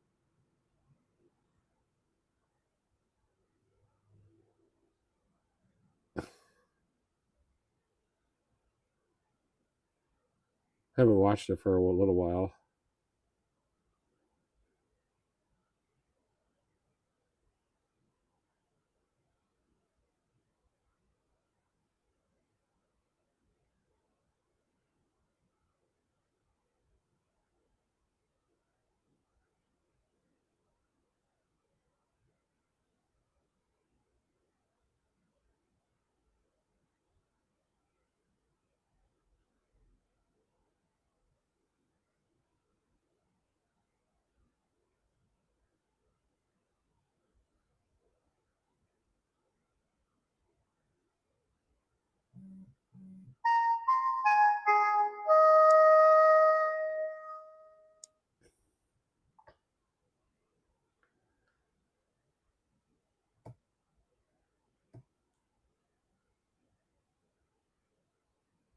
Yeah, I don't know what Michelle just sent me. It doesn't say anything. Maybe that means I got to come back out here. It looks to be warped. Matthew says it looks to be warped in the middle where the coils are, and I ordered a PVC, and it should be here Monday. Yeah, you're gonna get that thing all fixed up. I guarantee it's probably gonna work and not burn any oil or leak any oil. He's a big channel surfer. Hello, I'm glad I have control over the TV. The 14, I remember what it is now. The 14 Stingray is faster than the 04 C5.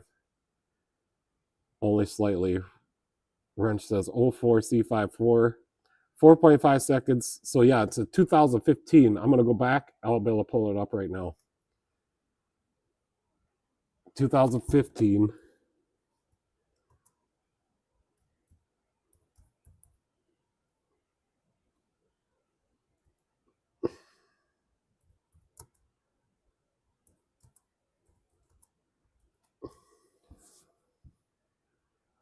That's what I was doing wrong.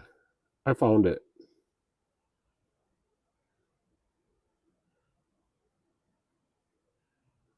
So I'm gonna get it ready to go for you guys. And then I'm gonna put it up on the screen. So you guys ready? This car here is what I want. So I'm going to the internet. I got her pulled up here. There's 14 miles on the odometer. Hopefully I got the volume loud enough. All right, here we go. We're gonna go 0 to 100, I think was what we're going. 2015 Corvette, brand new, 14 miles.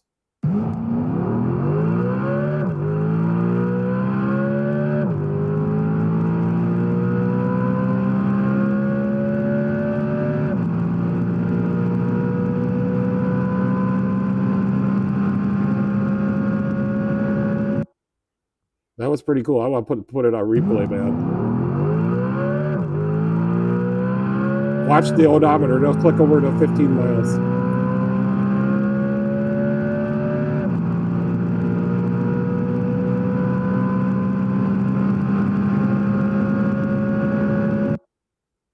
Why did it not replay?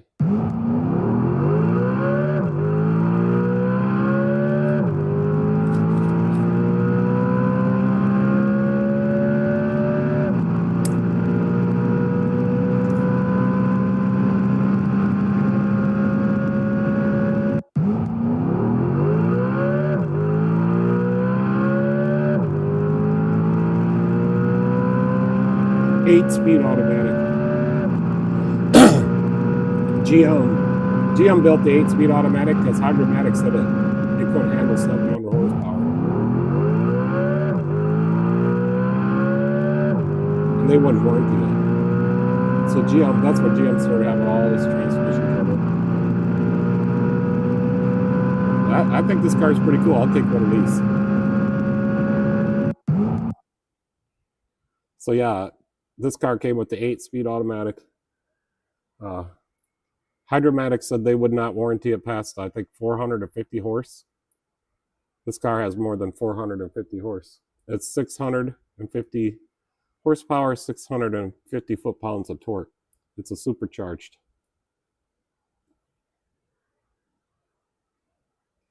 But I guess JD's saying that the new one is almost twice as fast as this one.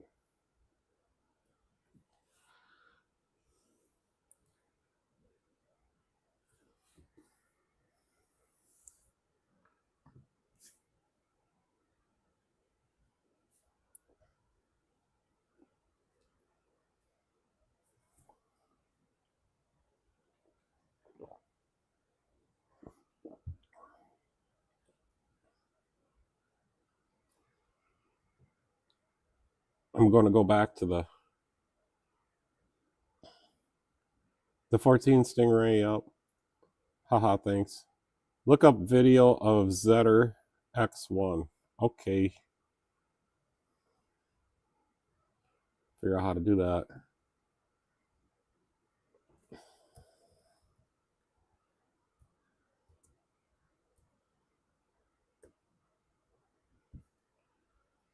I don't know.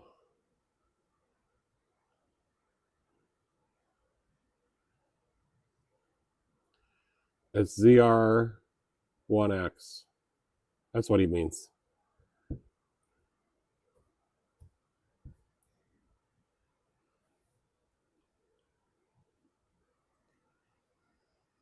Okay, let's find one.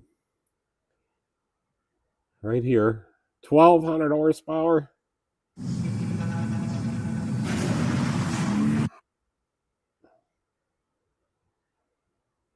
ZR1X. It has 1250 horsepower, making it more powerful than the Ferrari F80. In fact, more powerful than any production Ferrari ever built. Corvette recently announced that this car on a prepped surface but with standard road tyres could do 0 to 60 in 1.68 seconds, cover the quarter mile in 8.6 at 159 miles an hour. It is faster than the Porsche 992 GT3 RS. You have to have a roll cage in that car if you're and going that's with an engineer driving it, whereas Porsche used ex-factory race driver Jörg Bergmeister, who's won his class at Le Mans and Daytona. And it costs from $207,395. Even in this spec with the ZTK package, high downforce, well under $250,000. That makes it probably the biggest performance bargain ever. But is it any good? Well, we're going to drive it on road, track, and drag strip. That wing on the back is a little ZR1X is as mad in reality as it sounds on paper.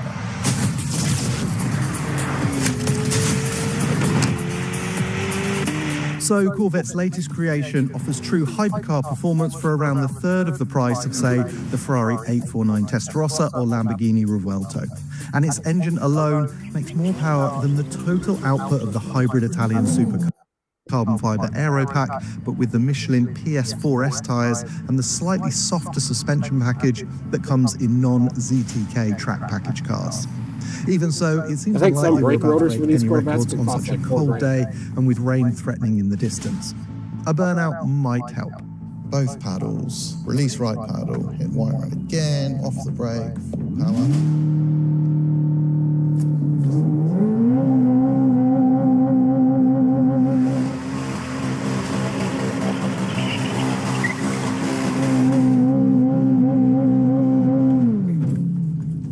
That's a little overkill. That's a pretty decent one.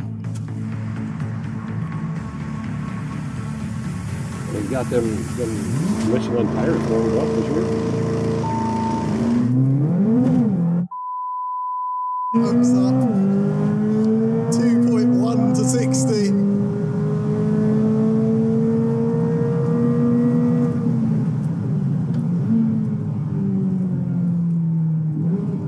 Okay. So 2.1 to 60, 4.2 to 100, 9.1 seconds in the quarter mile according to the onboard. That is impressive. That's really, really impressive. If you get pulled over, the police can request that their onboard information. You have to hand it over to them. My final run yields a sub 2 second 0 to 60, 4 dead to 100, and the quarter in 9.026. Not even the engineers could break into the 8s today, so that's about all it's got. It's enough, more than enough.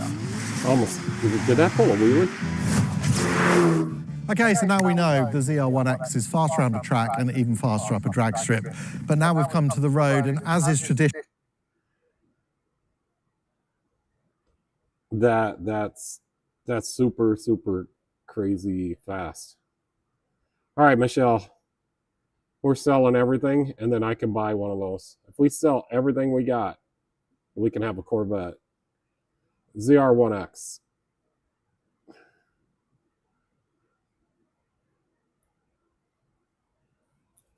No, we have to, Michelle, we'll have to sell everything we got. I think I might buy a Model 3. That's a great deal for a 2020 car that is hyper quick, cheap, fun. We should get a few of those for shop cars. One I can use for service calls. Oh, I'd be able to get there extra fast. Well, I gotta go. I gotta go up to the cities, Michelle. Juan called me today. He's like, "Did you forget about me?" And I'm like, "Yeah, I was just kidding. I didn't forget about him, but I told him I forgot about him. He got very upset." Next Thursday, I gotta head up to the cities.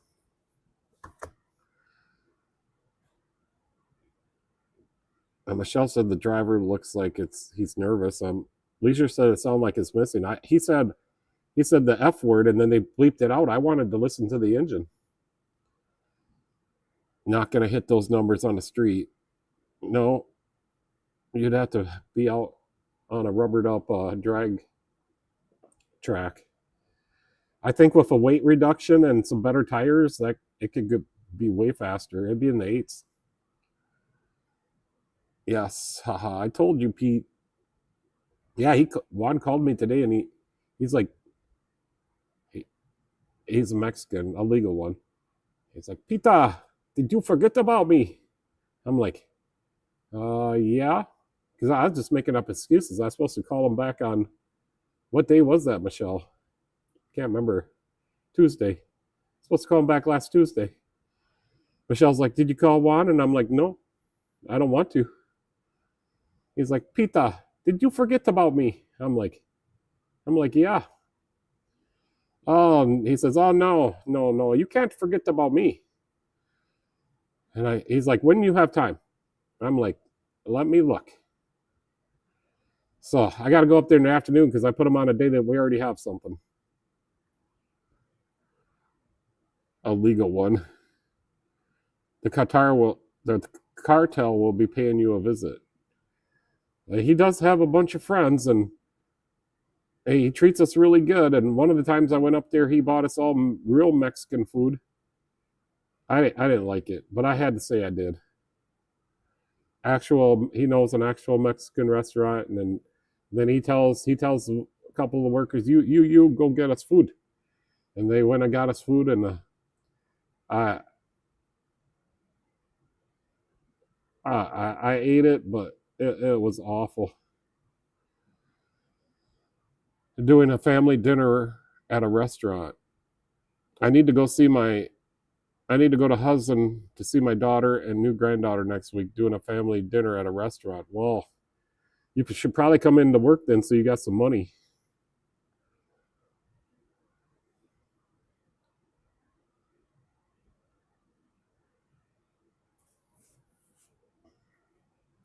You gonna drive the Impala? Oh, Michelle, I think you only got a few hours left to get the Jeep cleaned for tomorrow. You coming back in to clean the Jeep? I'm just saying. She's leaving New Mexico tomorrow, and will be up here. Sounds like Pete is food picky. Yeah. I'm really picky, and you can ask Michelle about that. I'll usually she'll cook me something, and then I'll eat it and I'll be really nice. But then later on, when I've had a couple beers, I'll tell her, yeah, it wasn't made quite perfectly. uh, I don't. I'm grateful that she cooks for me, so that I'll eat what she makes me, and I try not to complain. But later on at night, we both shit around, and I'll tell her.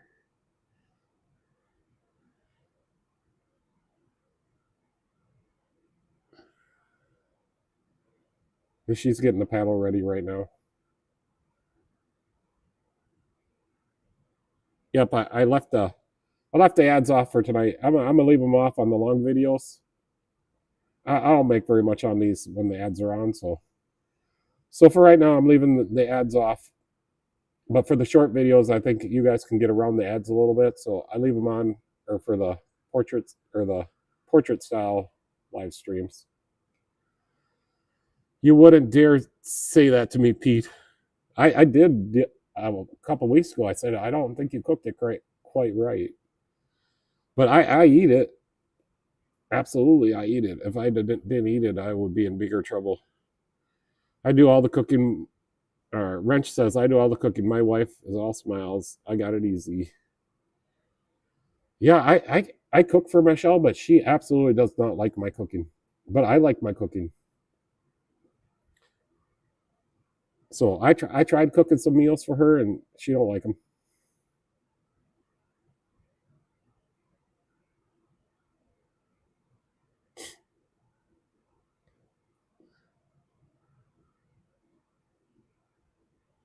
I think the other day though, she did cook one of my meals that I cook, and that's what it was. It was the other day when I wanted that, or you cooked the stuffing. I said I like my stuffing crunchy, and you you made it not crunchy. Michelle says no, you wouldn't. Only if the noodles aren't completely mushy like mashed potatoes. Fight, fight, fight. No, there ain't gonna be no fighting. I'll go lock the door. Of course, she has the code.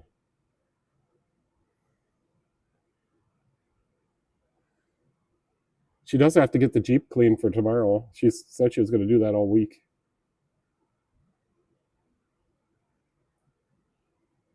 And then I like her to help me do slips and handle the customers in the shop. Oh yeah, he likes it crunchy, so I cooked it all the way. Haha. Well, she didn't know that. But I instead of putting the cover on the stuffing to let it sit, I leave the cover off, and then as soon as it's to my satisfactory of done, then that's when I like to eat it. So some of the croutons are just slightly crunchy. That's how I like my stuffing. She'll just start heading to Florida. Yeah, the motorhome's got a full tank of gas, so I guess she could.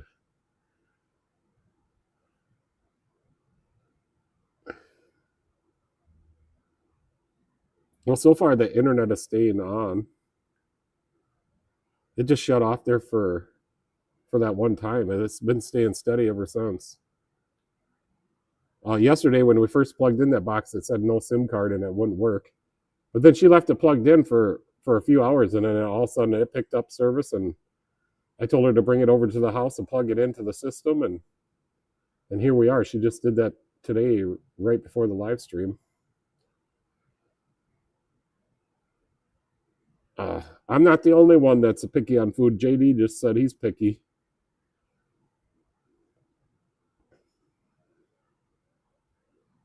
I'm just used to having things cooked a certain way, I guess. But like I said, I definitely love that Michelle cooks food, and I'll definitely eat it. I'll try not to complain. Yeah, I try very careful with my words around her. I absolutely hate broccoli. I when I was younger, I hated broccoli, but now I don't mind it. I put some butter on it. Wrench says, "Me too." That's why I took over the cooking duty. Yeah, but I tried to cook for Michelle, but she don't like my the way I cook things, or my the way I cook it. I mean, we kind of cook the same things most of the time, but I cook mine different. Like I like my brats really cooked, my hamburgers really cooked. Um, I have to have my pizza cooked at the oven at home because it just cooks the pizza perfectly. What was some of the other stuff? Them aren't the ones that really matter.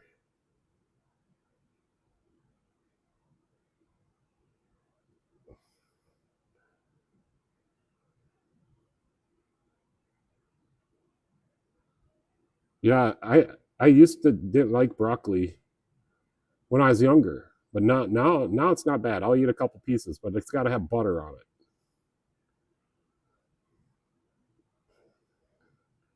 I make Pete eat broccoli when I make it, but I'm happy if he eats a little bit. Yeah, I don't eat very many vegetables. I don't get any water. I had a Gatorade today though, Michelle. Oh, I bought two things, or we bought two things of Gatorade, and this is the first one I've had out of the bat. Them two batches. Dry meat, burgers too, dry meat. I just like it cooked. Oh, I make some what are those things called that I make at late at night when we only need a little bit of something to eat? And then the sausages I cook on the stove, and I cut them into little slices. Can't remember what those are called. Cajun something. But I like those crunchy. Well, I do a lot of fancy smashy cooking that it's hard to complain about. Michelle says she'll be over to dinner. Yeah, we wanted to come over last week, but we got busy. We were gonna crash you guys and see what you guys were doing last Friday, or maybe the Friday before last Friday. But we got so busy that Friday that we didn't make it. I make a ton of bread. Focaccia.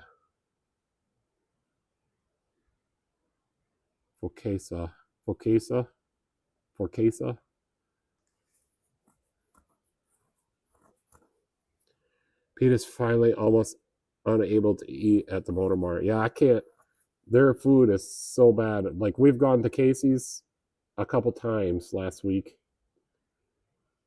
and this week because the Motor Mart is our gas station and their food has just become so I can't eat it anymore. And Michelle got bacon mac today, and it was burnt. At least that's what she said. I didn't try it. I already had my I had some chicken strips and some garlic toast or cheese pizza with sauce. That's basically what it is. Garlic toast. They call it garlic toast.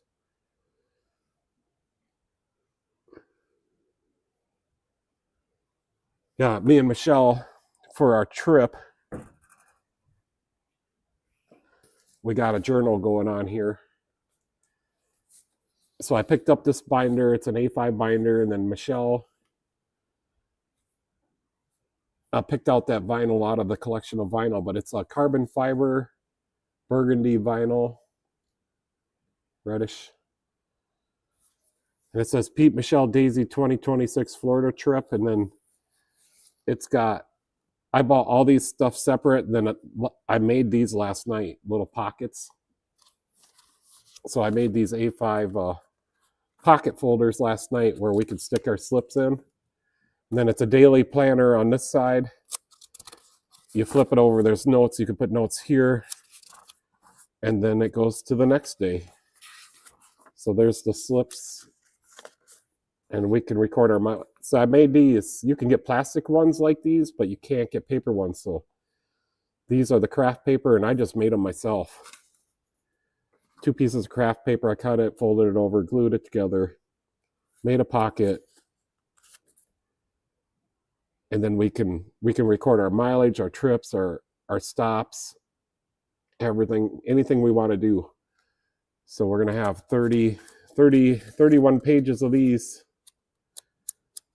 So I got a few more the pocket folders to make.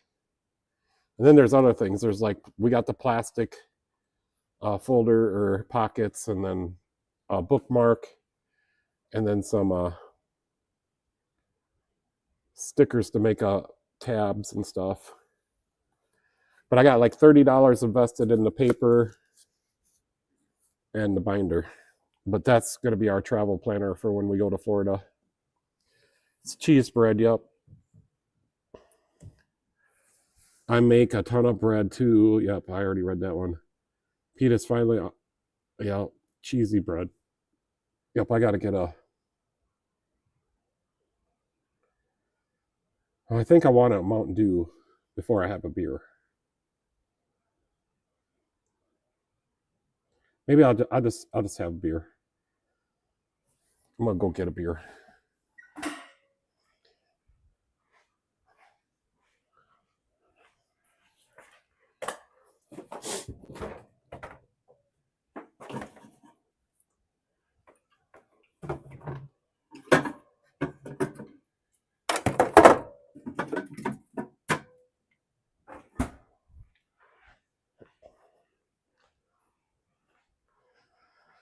Michelle just put some beers in my refrigerator, so I don't know which ones are cold, but I got the American Farmer Farm Rescue Busch Light. Brewed for the farmers. You can't get much more American than that. I got my USA 250 hat on.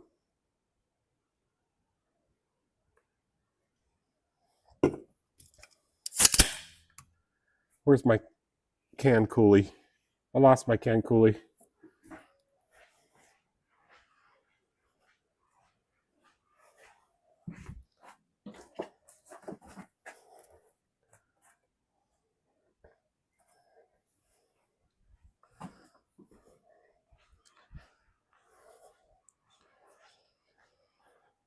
Well, my can coolie with the 250 years anniversary of our country is in the motorhome, so I'm just going to use my genuine GM parts.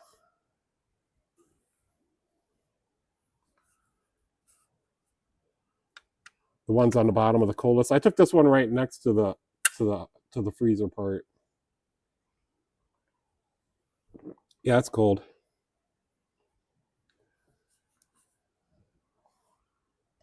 Yeah, so yesterday in the mail, it's an election year.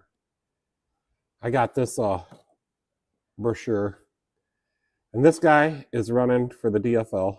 That's Democratic Farm Labor Party in Minnesota. But he says everything good here, and he's gonna walk. He's walking. What does it say? He's walking 250 miles or something. Well, let me read you some of his stuff. And he's going to come to our town. His map shows Grand Meadow. So he's walking across the state of Minnesota. So he says single payer universal health care, everybody covered, no premiums, no surprise bills. No federal income tax on your families for the first $80,000. $40,000 if you file single. $500 a month every month, universal basic income for every American adult. Free pre-K starting at age 3. So those are his things. But I'm not going to vote for this guy. But I just thought it was pretty interesting. It looks like he could need the walk at 250 miles.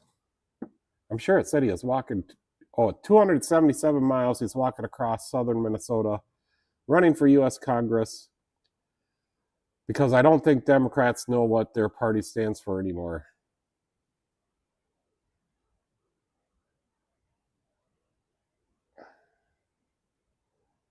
But the last people that were running, they stopped here at my shop, so.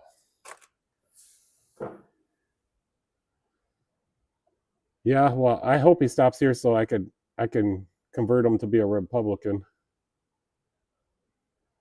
Well, Wrench, you're going. Time to make some food and watch some TV. See you on the flip side tomorrow. Will be a good day. Yeah, because it's going to be cooler. And his shop is where he works is so warm. It's like 140 degrees in there, literally. So yeah, hopefully you have a good day tomorrow, Wrench, and thanks for coming. And someday we're gonna crash over at your house or crash at your house. Not stay there all night, but I mean, come over and visit you. Yep, it's right here on the table. See you later, Wrench. Night, Wrench. You'll never see the guy. Oh my God, haha. Then they seen the Trump flags and left. Well, the guys that did stop in here were Republicans, and I may have voted for them, but they didn't do anything.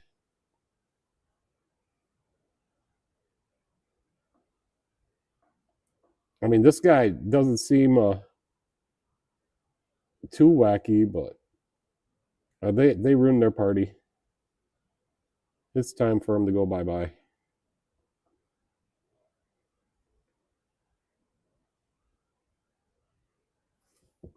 Yeah, we used to be Democrats here in Minnesota, all of us, but over the years they've just gone to the extreme left, and then the traditional people, they just left them behind and they didn't care about us anymore.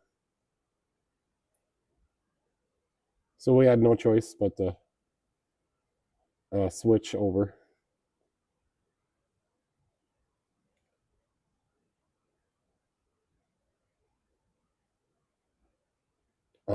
Let's just go through some pictures. So Rob's garden and Rob's kebabs. Rob said he liked Rob's kebabs.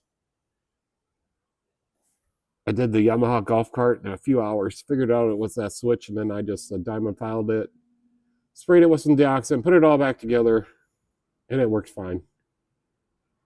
Politicians are useless, yeah. They never, I never seem to. The only one I think that's ever done anything for me, I mean, Barack Obama took stuff away from me, and then Trump helped when he first got elected. I don't know what he's doing now. They're all crooks and liars. All politicians are useless. But they're the ones that set things off for us. So like, I'm just being taxed. I'm being taxed out of here. I ain't making no money. They're taking it all in taxes. I work really hard. I work minimum 12 hours a day. And I tried talking to my accountant. She says I don't qualify for the no tax on overtime. I don't see how that's possible, but I think they owe me some money back.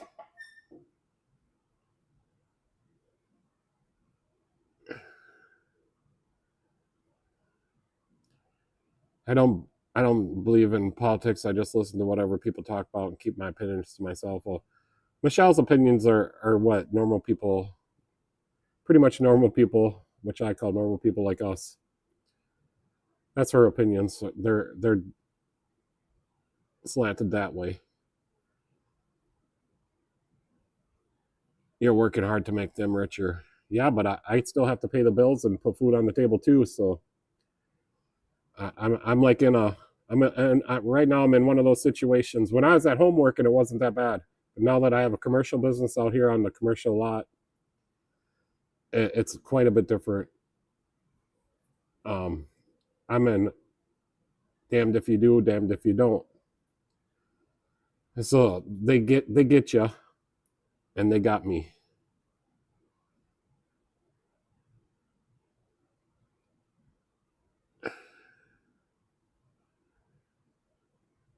I have that Stanley screwdriver. What Stanley screwdriver?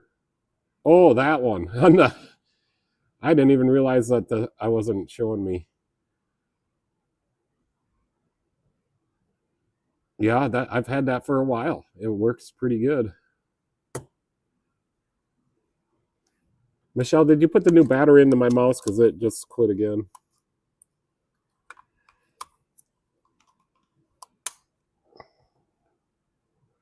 Oh boy.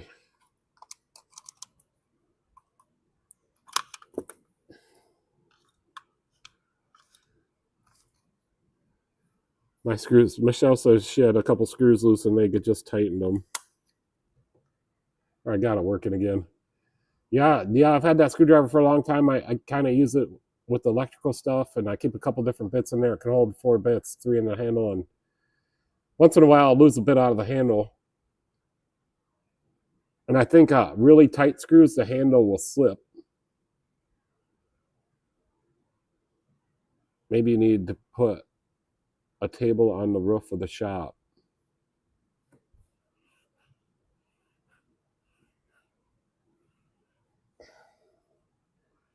Maybe you need to put a table on the roof of the shop. Okay, I only had 2 sips of beer. I can't figure this stuff out.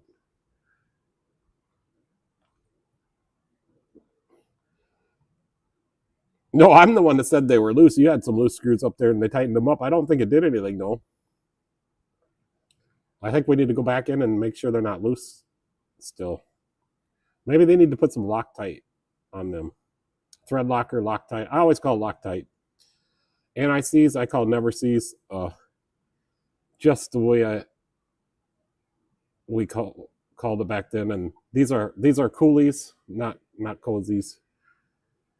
Kim, how you doing? You guys gonna have your live stream? I think Michelle called me a jackass.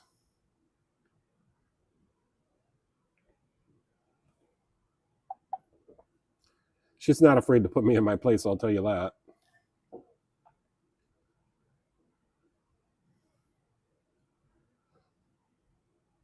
If the table is up there, then you are up there. If the table, he said I should put a table on my roof, and if the table's up there, then you are. I don't know. I can prove that I worked this much overtime. No stream tonight. Oh, well, that's kind of strange. Well, you guys are out. You guys are out and about. That's why. Yeah, I don't know how it's going to work when me and Michelle go on vacation. Me and Michelle made this little journal so we could plan our trip, and then I made these little craft pocket folders so we could put our slips in there. I just got $2.20, so that was Michelle's pay, so I'm just going to take that out of there. And then we have a daily planner, notes, start to the next day. So we're going to keep a daily record of everything that's going on. Put all our slips in here if we got gas, food, or whatever we got. And we're going to have 31 days of this. I don't know what people are going to do when I'm gone for 31 days. They're going to go absolutely bananas. Oh, work under the table. I got it now. See, it took me 3 messages, 3 comments to get that one.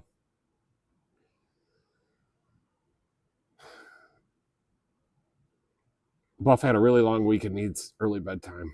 No, I understand. It took me a little bit, JD. Oh man, I did not get that one. It's okay, and she's demanding a raise? Well, how much do you think you need to earn an hour? First, you have to put in an hour's worth of work.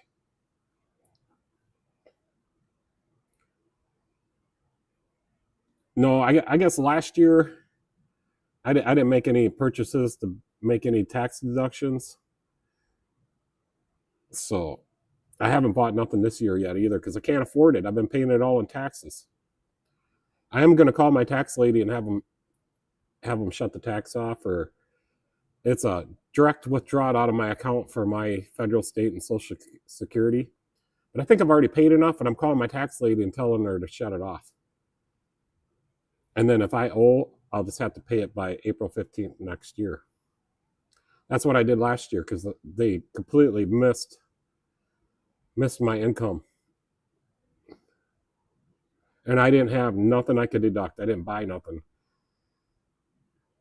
And this year I had plans to buy like $20,000 of stuff, $25,000 maybe, for the shop, equipment for the shop. Not for me, for the shop. I need a tire machine. I need an air conditioning machine for the 1, 2, 3, 4. I don't know how much longer they're going to have that stuff, but I'm starting to get a few that come in that need it, and I can't do it. So I have to tell them to go to a different shop. Now, if it just needs to have a can put in, I can put a can in. But I can't do any kind of like changing AC compressors or vacuuming down. I can't do any of that. Replace or fixing leaks, I can't do that. I can only add to the system right now.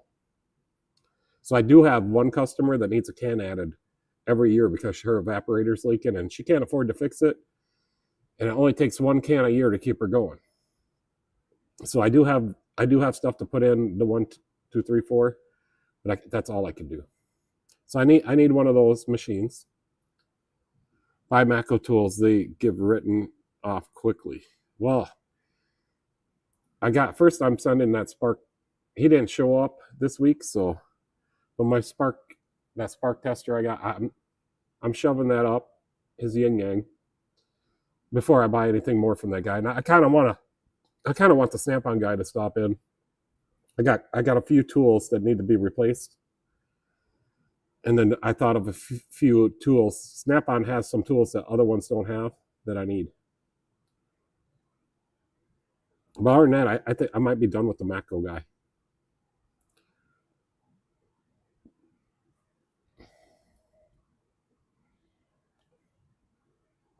A wifey allowance. Well, how much is a wifey allowance? I don't know. I'm not under the table, but I'm under the table, but I'm not complaining. Yeah, I think I understand what you're saying. We're talking about the shop equipment. Yeah, I need a tire changer. I'm just gonna get a bubble bouncer because we don't do tires, but I do sensors. And right now I just have a hand bead breaker, so that's getting old. I could use a regular machine. And then the machine can hold the tire down while I replace the sensor. So that's what I do. I just the Matco guy is too embarrassed to show up. Yeah, I haven't bought nothing in the last 2 weeks, and I kind of told him like everything I buy from you is made in China. And the one thing I did see that it's made in the USA looks like it's made in China. The Matco tools that I bought way beforehand, there's some good tools, and I still have those. Nothing is made as good as it used to be. I'm telling you that the world is a different place than when I grew up. Wife allowance is usually all of it plus 15%. Well, I hope not. Well, I don't have none to give her anyways. State of Minnesota and the federal government took it all. Of course, I am calling that and telling them to turn it off. Yeah, we went to the bank the other day, and I wanted a new bank because they weren't cashing some of my checks. Well, the new bank said they won't cash, or my bank I currently have. I have two banks. We went to the secondary bank that we don't use for the business, and I asked them about the check thing, and they said they wouldn't cash them either. So I told them he couldn't help me, and I walked out. So I guess they changed how checks are because they usually didn't matter what was written on the page to the order of, just matter who signed the back. But that's all changed now. And I figure, why are they hassling me about these checks and this? Because they want to hassle you, so we start switching to electronic payments. They want to get rid of the checks. And Michelle agrees with you, JD. I already have most everything I want. I have everything I need. I'll be okay for now. No, I make sure you got everything. I was just kidding you.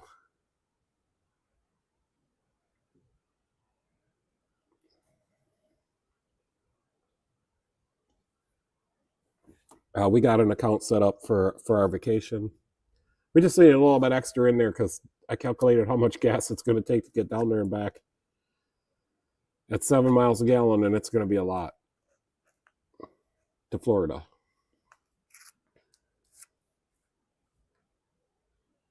And then we're going to tow the Jeep, and I'm going to make a bracket for my motorcycle on the front. I got Michelle's lights fixed inside the motorhome. We got a new controller. We just gotta finish that up also, Michelle. We can't let these jobs go unfinished. So the lights are back working again. I can't have that picture that big. But we got a Bluetooth controller that you can control with your phone now. It's the same size as the one that blew up.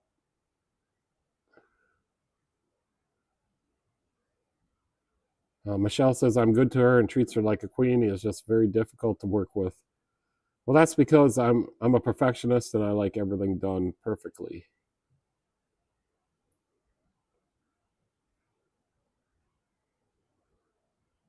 And I got all the tires rotated. The motorhome can jack itself all the tires off the ground with the leveling jacks. So I rotated all 8 tires. I checked everything over. I greased everything under there. I fixed the little fender skirt fastener, fixed an airbag mount. It's got airbags in the back. And I washed it all at 95 degrees outside that one day. That's just another picture. Oh, this is a bigger picture. You can't see that the back tires are off the ground, but they are.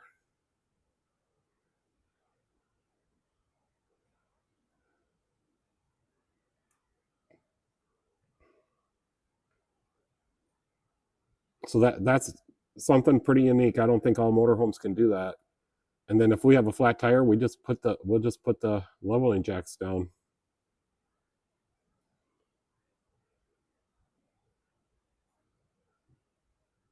Oh yeah, RV ready with the Jeep right here. I don't know. There's me right there. But we're gonna pull the Jeep with the trailer, just like that. That's my homemade trailer, made like 20 some years ago. But in the front, I want to put a little rack, like a 2-inch receiver style rack, to put my motorcycle on the front, so we can bring the motorcycle, the Jeep, and the Jeep has to be trailered. It can't be flat towed. Does not have a flat tow mode. Doing working hours, I usually have to go to the bar for a Bloody Mary a couple times a week. Then I'm good for the rest of the evening. It's the price he has to pay for pissing me off. Well, I don't think I piss her off. She just gets upset that I want it done a different way.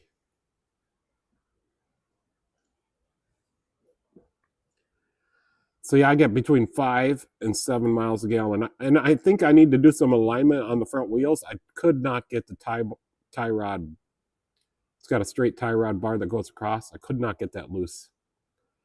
So I think if I did a little bit of alignment on the front, so I could visually see back to the back wheels with the front wheels that it's not in line. So I think if I get the tie rod bar adjuster or tie rod loose, I think I could get 1 more mile of the gallon. I think I could get her up to 8. So I got to do that. Got to get the motorcycle rack on there. And I think after that, it's pretty close to be ready to go. We got new wiper blades. We got a new fan clutch. The tires look good. I aired up all the tires. Checked the brakes. Yeah, we put Napa fleet pads in the front last year before we went to Indianapolis, and they're good. I checked them. They're like brand new still. And Napa fleet pads are some pretty good pads. I put them in the squad car too. So let me show you that. I pad slapped the squad car. Next time it's going to need pads and rotors.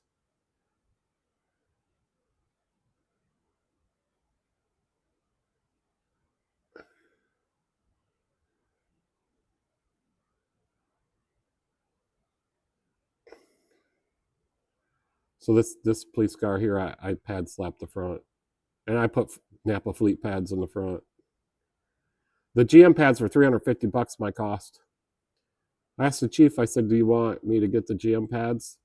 He's like, do we have options? And I'm like, yeah, we could get some Napa fleet pads. It has Brembo brakes. And Napa fleet has some pads, and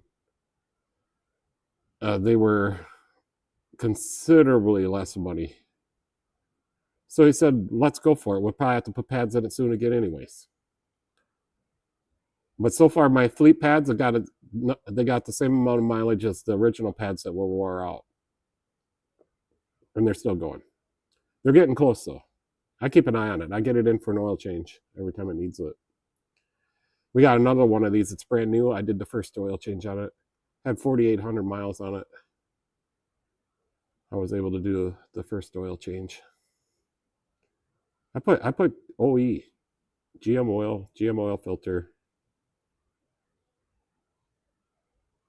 And then this one, or the new one, I did not put the lube guard in because it's brand new. But this one gets GM oil filter, and lube guard in the engine. They make stuff for the engine too. The last this car was in, they had broken out a reflector in the back. I ordered one from the GM garage and slapped that in there in the parking lot. He's like, you can put it in while I'm here, and I'm like, absolutely. I want to get you back on the road so you can go get the speeders that are speeding by my shop. And he started laughing. We got a lot of people that just drive way too fast in front of my shop.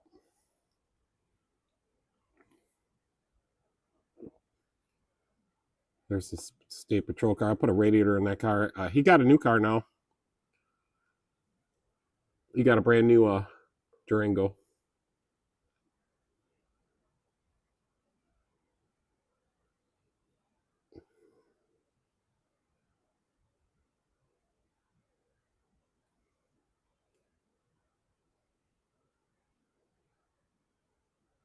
My 79 Monte Carlo. I want that car back.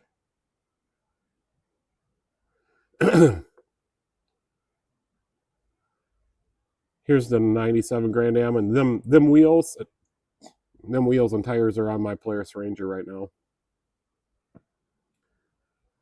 Yeah, I like this car too. It was a GT. The back axle rusted off of it. There's my 91 Grand Am. I ended up putting a turbo on there. It's a quad 4. There's Michelle's Jeep.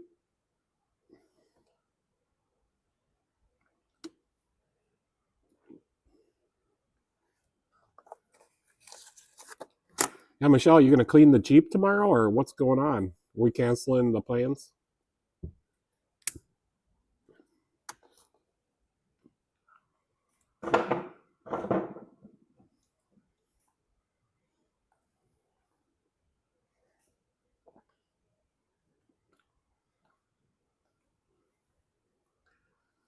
There's my ex-boss's truck, the last guy I worked for.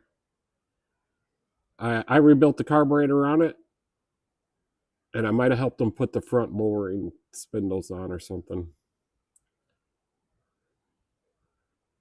So you're cleaning the Jeep, or are you canceling the plans?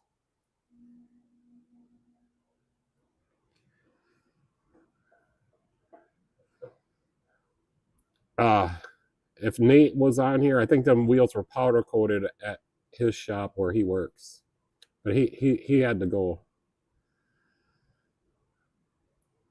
There's my Chevy van. I think I got another picture in here. There's my Chevy van with the plow on it. Hell yeah. Look at that bad boy.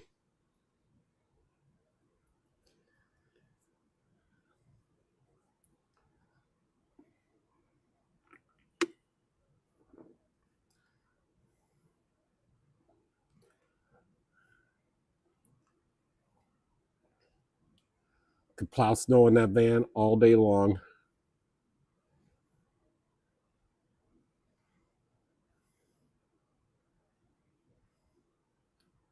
What does that have to do with our plans tomorrow?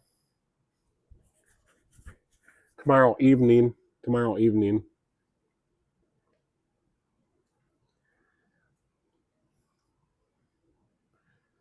My dad had a 1977 Chevy van, 2-wheel drive. No, it's not for Rochester tomorrow. It's when we go out. Don't you remember, Michelle? My dad had a 1977 Chevy van, 35 when we first moved to this town. It's 2-wheel drive, and he would go get out on the tree line through in the winter and pull trees back, so I could cut them up and split them up for wood, so we could have heat in the wintertime. So very similar to my van, just a little bit heavier duty. Ended up selling that van to Keene Motors, and then somebody bought it right away. Super sweet van. We hit a deer with it on the way down here when we moved here. And he took it to Universal Ford. They matched the paint perfectly and fixed it. I thought that was kind of weird when I was a kid. I'm like, Dad, you're taking the van to Ford to get it fixed, and our van is a Chevy. He's like, they're the best. Best body shop. That's what I'm going to turn my van into, is the A-Team van. Oh, now she remembers, and now she's going to clean the Jeep. No problems, no questions asked. She's going to do it. 68 Chevy pickup I worked on. I put an oil pan gasket in it first, fixed the oil leak. And then, I don't know, 6 months later, he asked me if I had fixed his steering column issue, and I got that fixed. The horn even works. And then he just came in and needed a solenoid on his Honda for the transmission. Had me scan codes on it the other day, and he asked me what I thought. And I said, well, I think it's a bad wire. So he paid me for the code read, and then we discussed where he could get a solenoid, and we looked one up, and it's super expensive, like $700. It's on the outside of the transmission though. So I found him one on Amazon for like $25.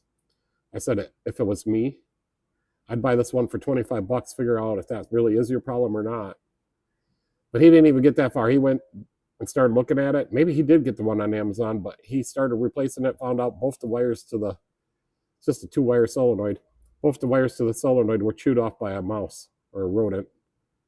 So he came over and got some connectors, and for some reason he didn't pay me for the connectors, but I gave him 4 connectors because he said he might need extras. And then he borrowed my crimping tools and stripping tools. So he brought my tools back and didn't give me nothing for my connectors, but it's not a big deal. It's like $1 worth of connectors, but usually people are like, how much you want for those connectors? But I didn't ask. He didn't ask, and I didn't ask. So he got away with a couple connectors. Oh yeah, this is what my pickup could have looked like. This is not my pickup. But the same year. I had the same grill, the same headlights, same hood, same doors. Mine did not have a box on it, so I made a flatbed. This guy made his into a dually, which mine was not. Mine was a 110. But I put a 392 International engine in it out of a Travelall, 78 Travelall. And then the horn works, but what about the driver? Yeah, he's kind of a goofy guy. And then that 78 Travelall had a 727 Chrysler transmission that was with the International bell housing. So of course I used that. It had a divorced MP205 transfer case, so of course I used that. And then it had a Dana at 44 for the front, so I put that one in there. But I never got the back one changed, so we never hooked up the front dry shaft because of the gear ratios difference. But we still used the transfer case because we'd start in low 4-wheel drive, and we'd race that thing, and we'd shift all 3 gears in a low 4-wheel drive. And then the passenger would pull that transfer case back to high. I would pop it in neutral, and he would pull it back to high. Then I would go back to 2nd gear and let her buck, and then hit 3rd gear. So we could run 5 gears throughout the quarter mile, 5 different transmission selecting speeds or whatever. And after we figured out how to drive that thing, we never lost a race. That was a bad boy. Had a 1850 Holly I put on there. I painted up the engine really nice, and then I ran AC Delco spark plugs because the Champion spark plugs my dad bought for me all falled out. And what else? Oh, I flipped the manifolds upside down and ran them through the hood. And of course I had to put mufflers on there because the police didn't like it. Can't remember what else I did to that truck. Here's my brother's modified. He still has it. He's actually raced a couple years ago.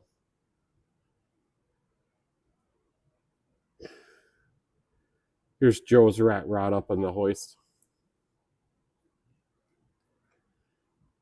can't remember what we're doing to it, but lately he just had this transmission rebuilt, bigger heavy duty top loader, 5-speed, 4-speed. No, it's a 4-speed. Yep, 4-speed truck transmission. Here's a Buick Century station wagon that I got back on the road for the guy.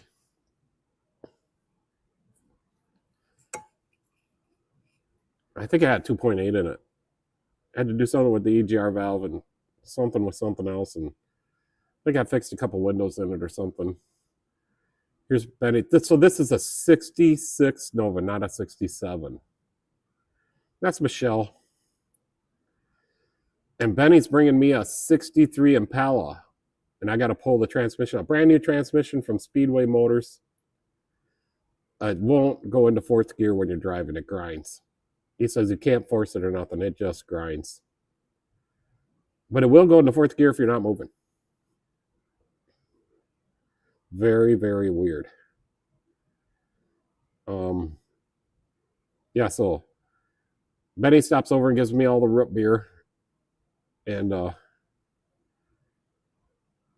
he told me to keep track of which root beers I liked, and we're really similar, because when he stopped over the other day to tell me he needs me to work on that 63 Impala,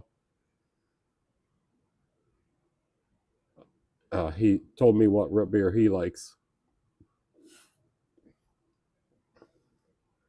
But anyways, this day he came over and gave Michelle a ride, and Michelle said he was never under 90 miles an hour. I'm going to blur my face out in that, but you can't even see your face in that picture. It looks like it's really red. Michelle zip tie holder. We got to start making these, Michelle.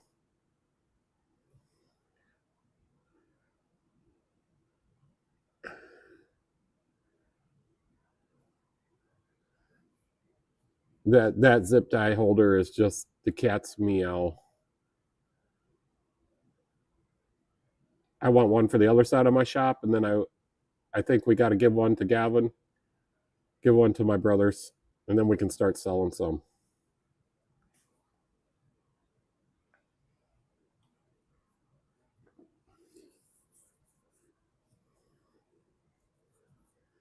I do walk over and use them. I use them out of there. There's my Busch Light collection. That's in my reception area. And those tables, we made those tables out of a big table, mounted them to the wall like that. It's really nice in there. We just got to finish it up and get the rest of it done so we can. I want to get that done before we go on my trip. Can we get that done, Michelle?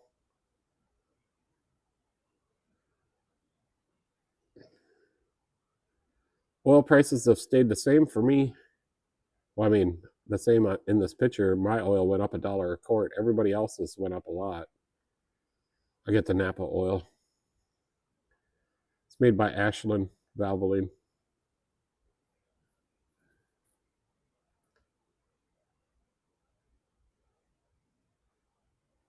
But that's my price for the oil, so you guys might not get it for that price.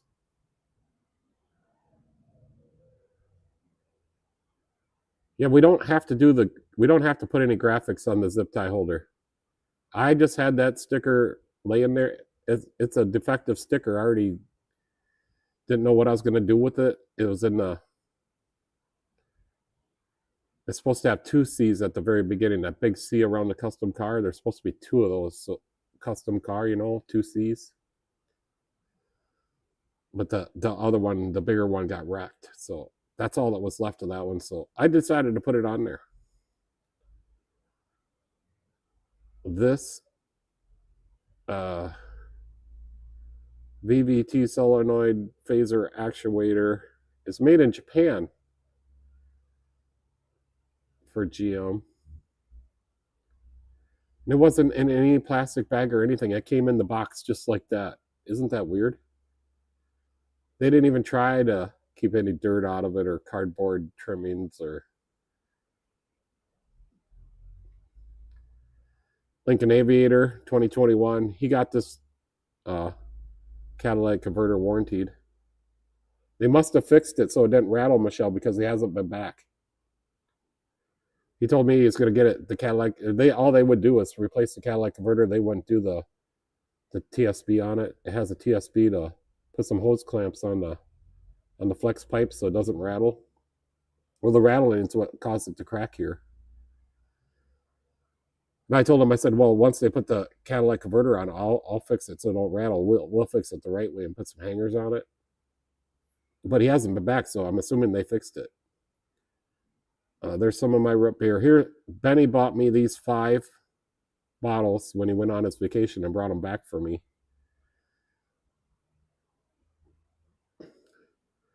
But I think the IBC so far is the best one.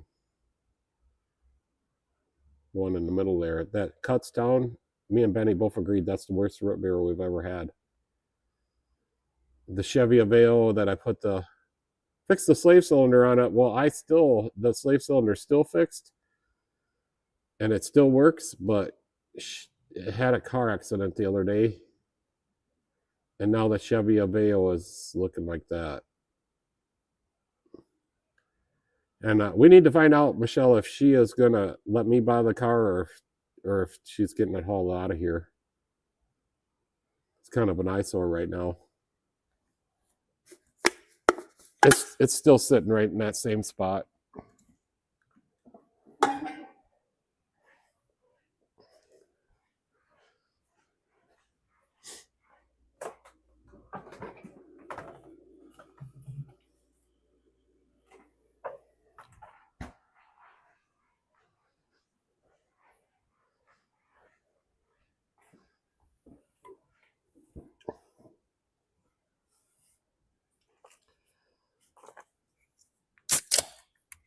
Well, I guess the longer it sits here, the better chance we have of getting it for $100. I offered her $100 for it.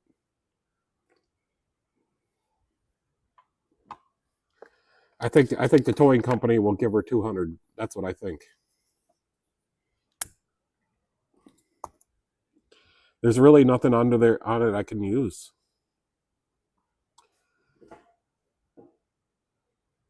I mean, I'm gonna try to salvage something off of it, but to make it worth my time, I can only give $100 for it. They did say they're coming to get the Equinox that has a bad PTU. They're going to come pick that up this weekend. So in a couple days, they're coming to get it. I did not offer any money for that, but I could offer them $200. That's all I'll give for maybe $300. No, $200. $200 is all I'm giving for the Equinox.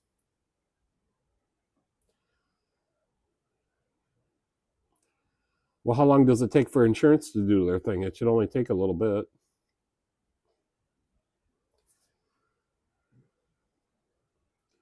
Let's put up the Liberty engine. Okay, I'm going to try to start it.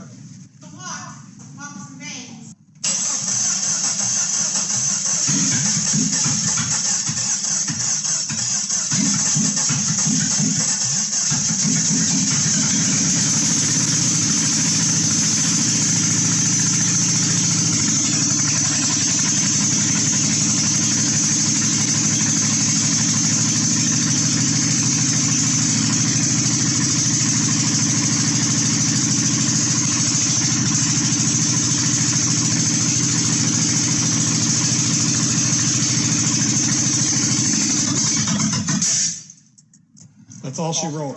Okay, I'm going to try to start it. It has a bone acre on the grill. It has no value. Sounds like a shitty Chevy Bang Bang. A shitty Jeep Bang Bang.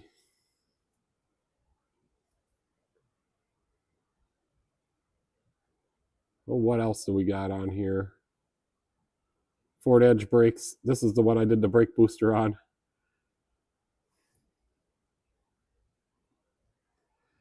I think it needs some brakes, brake rotors, and brake pads for sure. Maybe some calipers. I don't know. They'd stopped driving it because you couldn't stop. The brake pedal was so hard because of the brake booster wasn't working. And that's an interesting story. Let me pull that one up. 2 Ford Edges, 1 year apart, both bad brake boosters, both scheduled on the same day. And both customers brought their own parts. Are you kidding me? And then today I seen Eric O did a video on everything comes in threes. He did some steering gears or something. Well, today my thing in threes was 2013, the years. I had a 2013 Camry for an oil change. I had a 2013 what was it?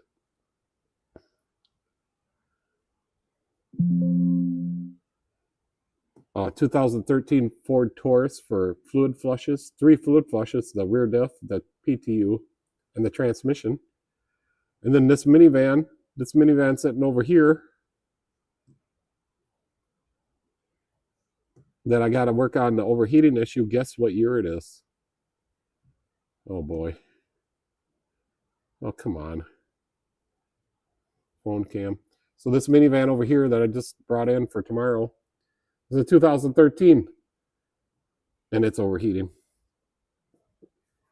He said it got to 250 degrees. I think the first thing I'll do is pop the hood and look at the coolant. And then the second thing I'll do is put the scanner on it. I see the service and check engine lights on. Second thing I'll do is put the scanner on it. See what the codes are. See if the fans will turn on with the bi-directional controls. Yeah, the 2013 Ford Taurus. I did the transmission flush. Look at that. Old fluid, new fluid. And that's a fluid sample after I drove it.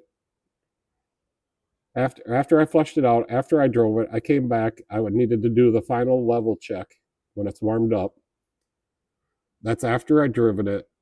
It's still perfectly clean. That is the Motorcraft LV fluid.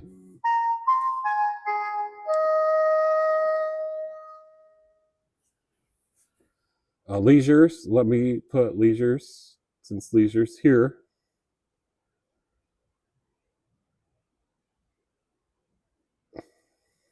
Leisures modified. I kind of missed that somewhere. Usually I always put that up here for you guys.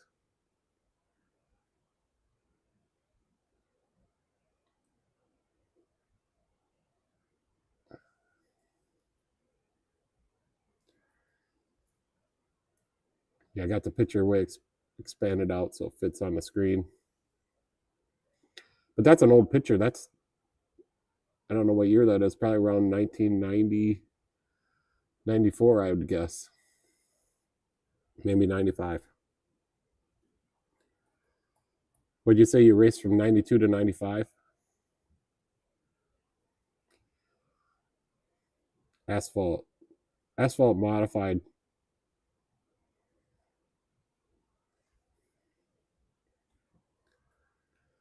I would love to race an asphalt modified. That's 1993.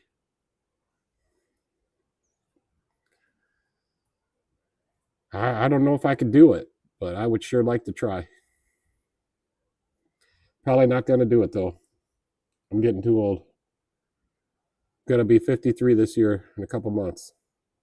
So yeah, we're taking the Florida trip at my birthday month. So we'll probably just hang out here at the shop and not do nothing for the first week of October. Just kind of get the customers or situated. Like, hey, we're going to be gone for a couple weeks, 3 weeks, or a couple weeks, whatever. Might have to do some emergency stuff on that first week. Kind of get everything situated here at the shop, at the house, at the apartment. Be 100% sure that we have everything loaded. We're 100% prepared. I want to bring tools. Because if we see somebody broke down, we are definitely stopping on the side of the road to help them.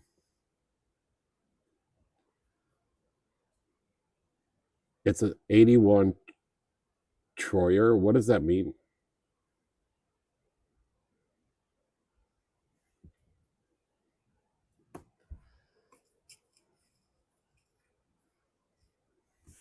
So yeah, we're taking off in October. Plan is to take the whole month of October off. I'm not sure how that's going to work out yet. we are letting all our regular customers know about it ahead of time. They are definitely going to be missing me. Like this guy with this van, he just popped in today, said it's overheating. I said I'll take a look at it tomorrow.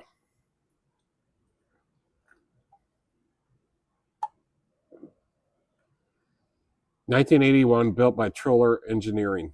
Troyer Engineering. Okay. I will try to remember that. But that's why I got you here. You can remind us all. No, Leisure is a great, he knows everything. He knows a lot. One of my greatest or best subscribers. He comments on every one of my videos. I'm so grateful to have Leisure. Very knowledgeable about everything. Every single thing.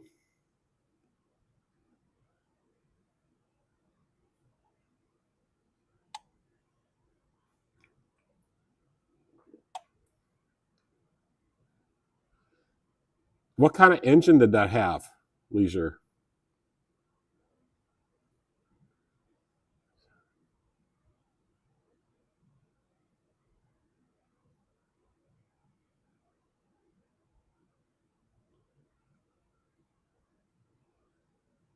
Yeah, of course we do. Someday we'll take a trip out to the east. We'll go visit everybody out there. We'll have a big party. How could you race a Chevy?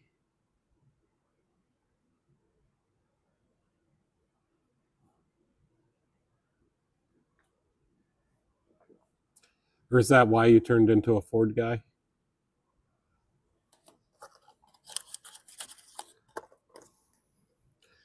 I used to be, let's see, I used to be Ford first because I seen Bigfoot Bob Chandler in Rochester. And then that very year when I seen him, somebody beat him.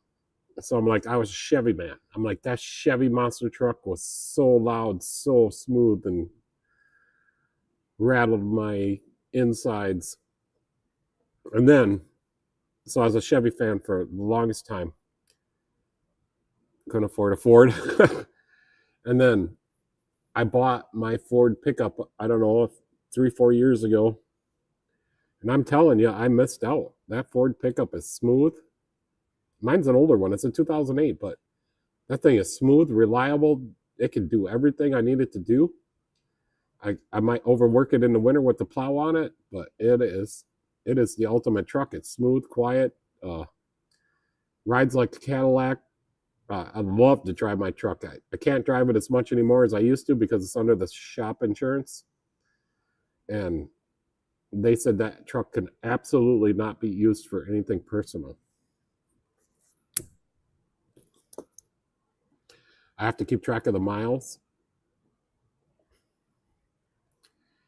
And then now I love Fords at this shop because they pay the bills. I mean, holy crap, you got to see my Ford dealer folder of slips. Oh my gosh.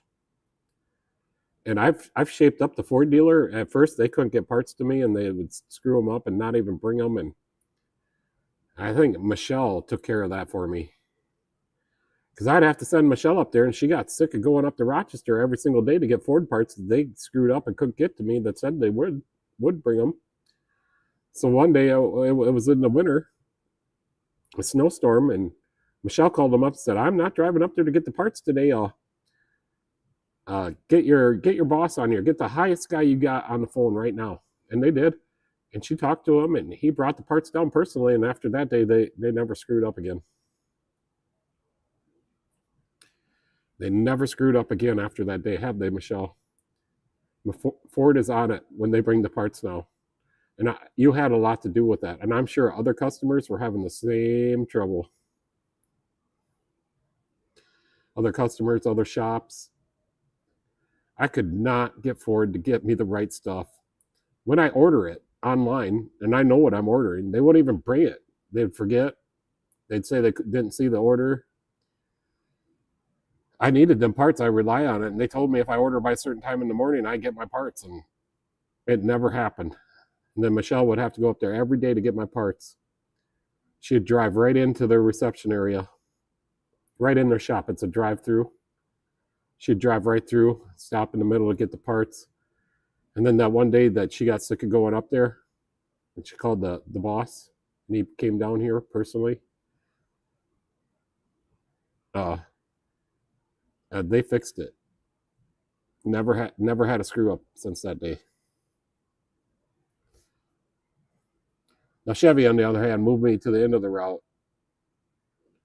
And I think I complained a little bit about that. I wouldn't get my parts to 5:30. I said, how am I supposed to fix I wanted to say the F word, but how am I supposed to fix a car if I can't get my parts until 5:30? I mean, I called up there and I kind of chewed butt. And now they put me back onto the morning.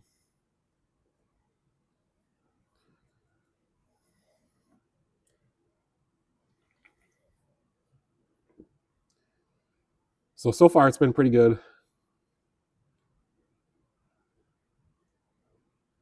I suppose like if you think about it, the harder I work, the more tax money I got to pay. But honestly, I have to work this hard to keep the doors open and to keep food on the table. And like I said, we had to postpone our trip 3 months for Florida because I can't afford to put gas in the motorhome to get down there and back. So we're not making a crazy amount of money or anything. We still don't have enough as of this date, but I'm thinking, when it comes to October, that account we're saving money in should have enough money in it. The attitude adjuster fixed Ford. Yeah, I mean, it was just their parts people. That's what it was. It wasn't Ford. I mean, it was their parts department. So far, since I've been working in this shop, the Chrysler dealer has gone from Adamson's. Adamson's is a common name for a Chrysler dealer. And they sold out to somebody that wanted to call it Happy Motors. Happy Motors only lasted for, I don't even know if it lasted a year, maybe 1 or 2 years, year and a half.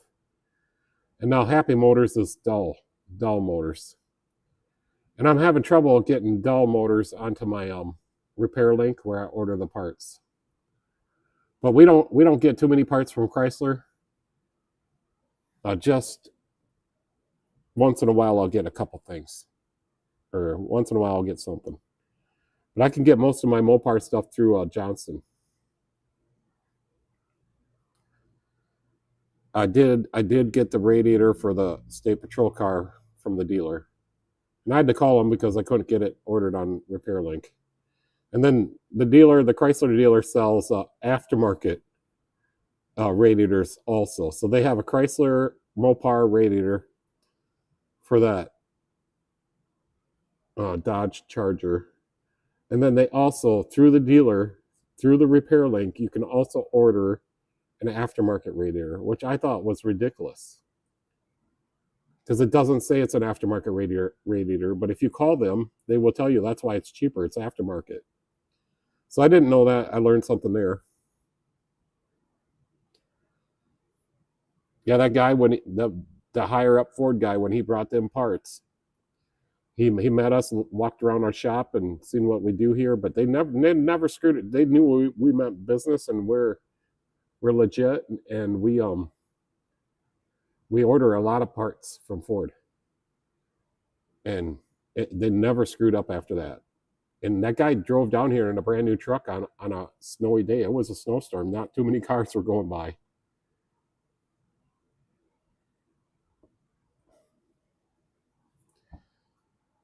So good job, Michelle. Good job. All right, let's put something else up here. What can I put up here?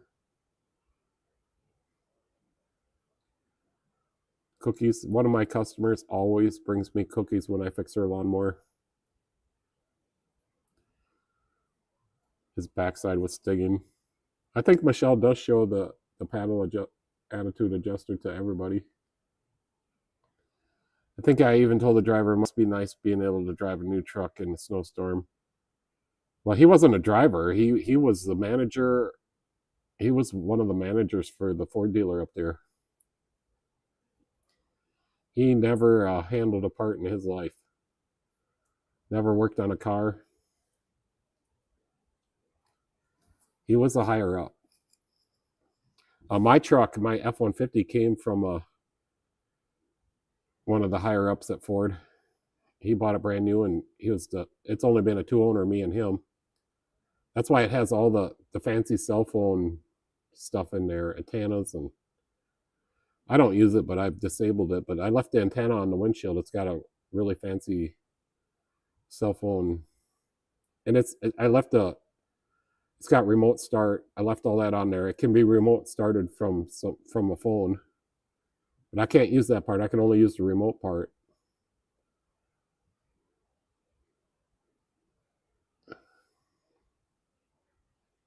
Where is it? I did delete a couple pictures out of here, but I need to delete some more.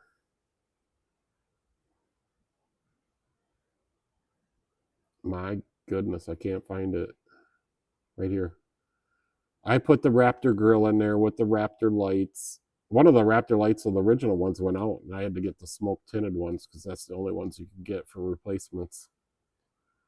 And then I put vinyl, gray vinyl, semi-metallic vinyl over the FORD there. But compared to the original grill, that's a huge upgrade, and it's solid, sturdy. I think it was only like $80.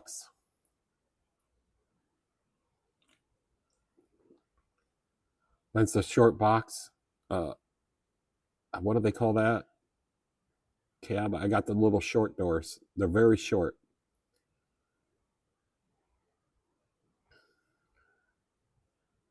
It's four-wheel drive STX. Yeah, you could probably see it in this other picture better. Where is it? I should put my F-150 pictures together.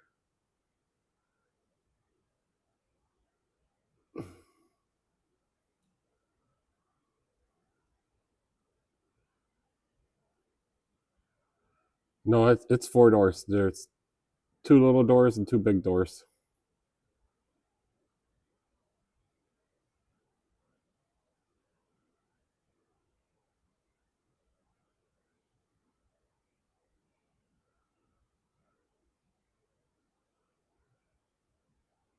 Oh, it's right here.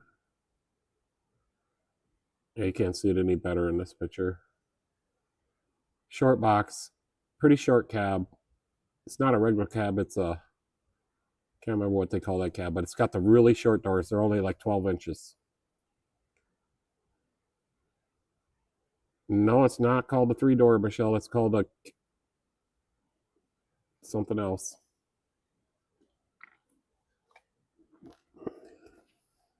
I'm going to look it up.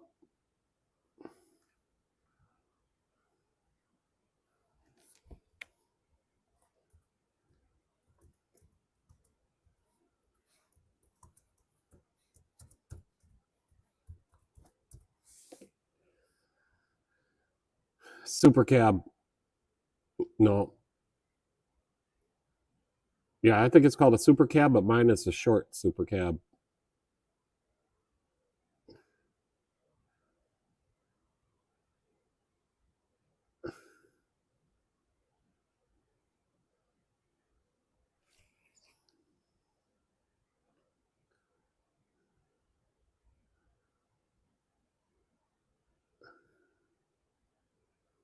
Yeah, it's called a super cab, but mine has the short doors.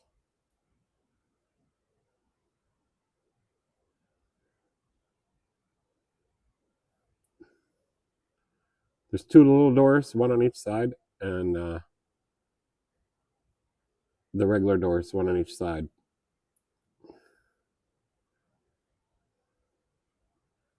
Yep, I put all my like tools behind the seats. It's got enough room to put all my tools, all my manuals, my winter coveralls, brake cleaner terminals, Well, the rest of my mobile service stuff goes in the back. Quite a bit in there because we had to take it all out for the parade. Michelle was like, "Oh my God."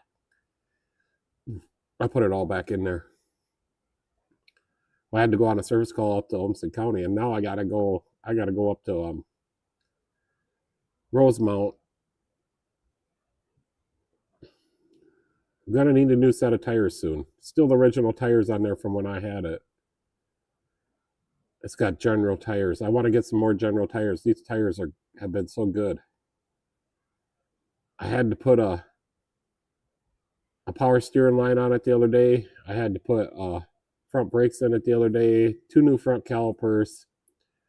I had to do some IWE work. I've done all the fluid flushes on it. I rebuilt the differential in it. Completely rebuilt the differential. All new seals and some pinion bearings maybe. Maybe it was just all the seals. No, this truck is called a Super Cab, and the other one's called a Super Crew Cab. So Seth's truck is a Super Crew Cab. I just always like the Leisure. I just always like the short, regular cab short boxes. I just always 6-door Ford truck. No, I hated the Jeep because it had 4 doors, but I guess that's just how it is. But I'm a 2-door coupe guy. So just if you're a 2-door coupe guy, you like a short box regular cab. If you're a pickup.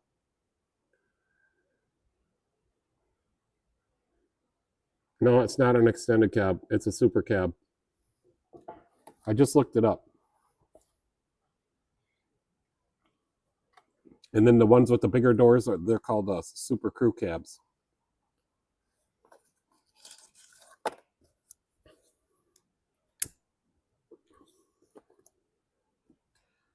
Extended cabs don't have doors.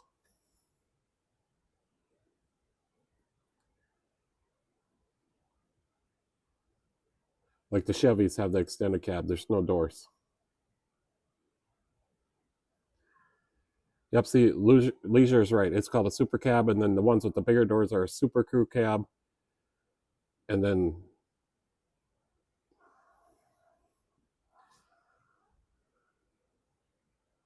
but I like it. I got the short door Super Cab. Just love it. The doors all work good. It's getting a little rusty, and I had to do a frame repair on the one side. It needs a driver's side frame repair now. I'm afraid to pull trailers with cars on it, but it doesn't seem to. It seems to be still intact. It's not bent yet. But I got the passenger side frame all redone perfectly. Well, I put new rear shocks in it. I used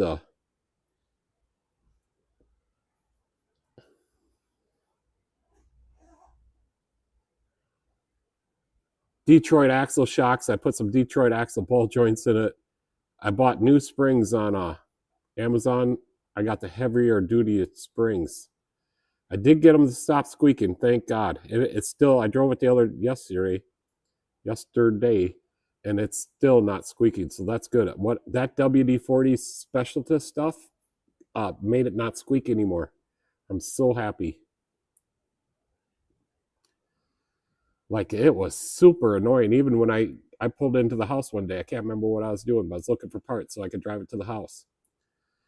And my neighbor's like, "Your truck is really squeaky." And I'm like, "I know, I put these springs in there, and that's one of the things that said in the reviews that these springs will squeak."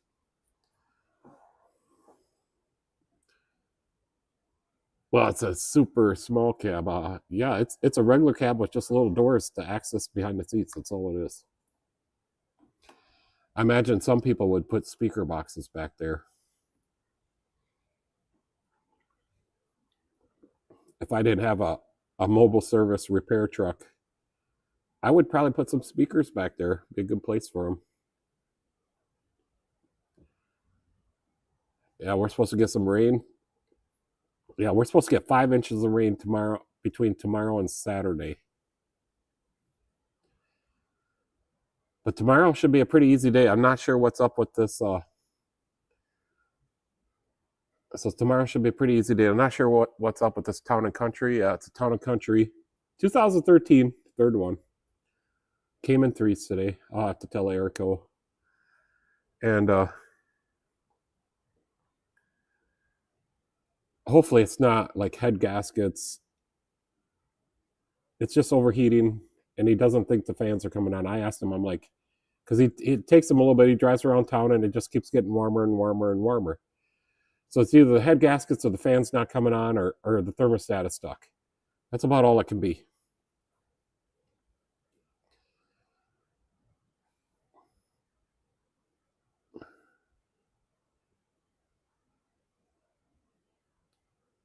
And then maybe Sunday, I don't know if AutoZone is going to bring me them valves tomorrow or Saturday. AutoZone delivers on Saturdays, which is awesome. But I guess I got the valves. We could put the valves in the head and do a little valve lapping, maybe a little bit.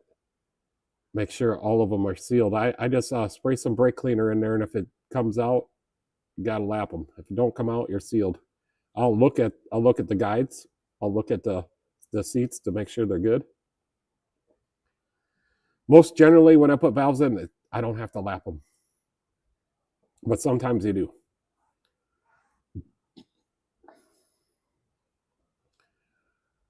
The Expedition is nice because we can sleep in it, camp in it, haul very large. Yeah, we need to get that Expedition finished up and get the exhaust manifolds fixed, so I'm satisfied. Michelle don't care if they leak. She doesn't care.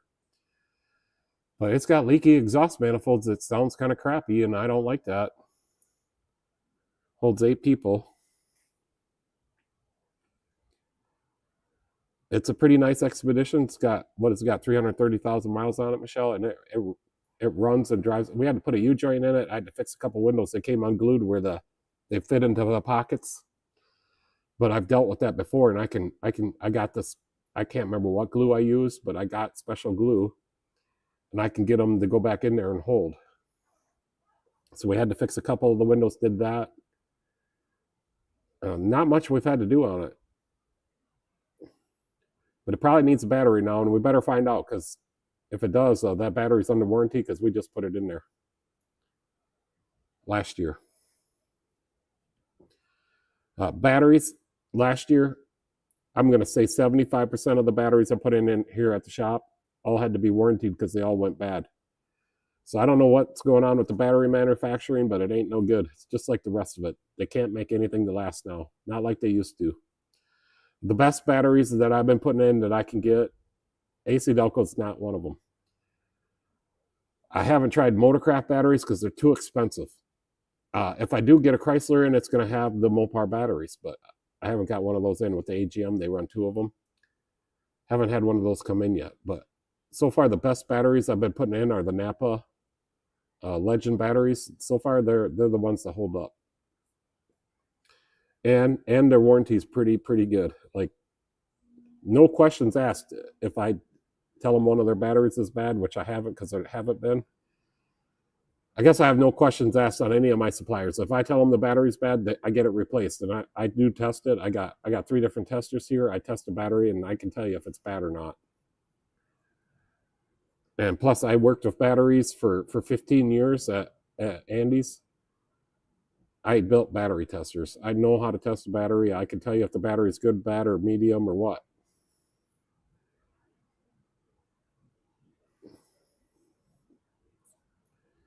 Yep. We have Deca batteries. I will not use them. Over at the other shop that I worked at, we are warrantying Deca batteries all the time. I don't like Deca batteries. They got a bad taste in my mouth from when I worked over there.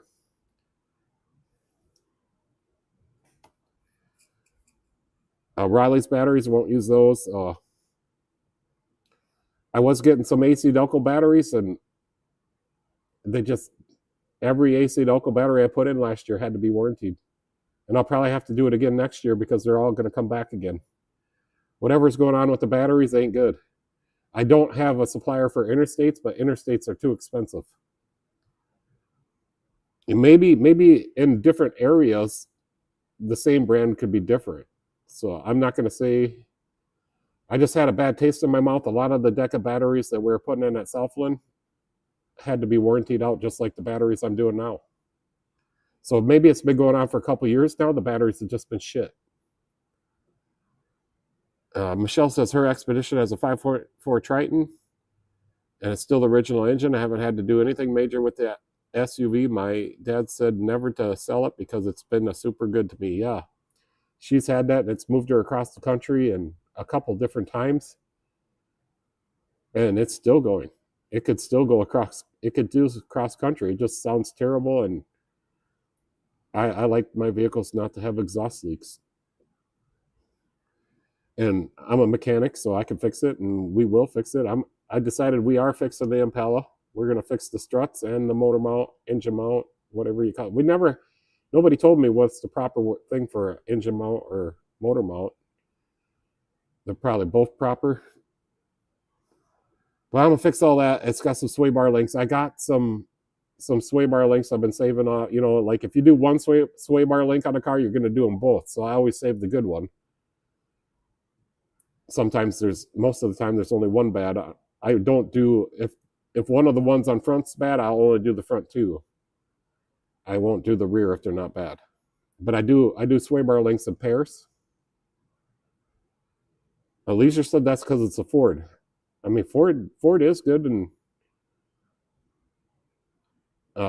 what does Eric O say? The truck that built America.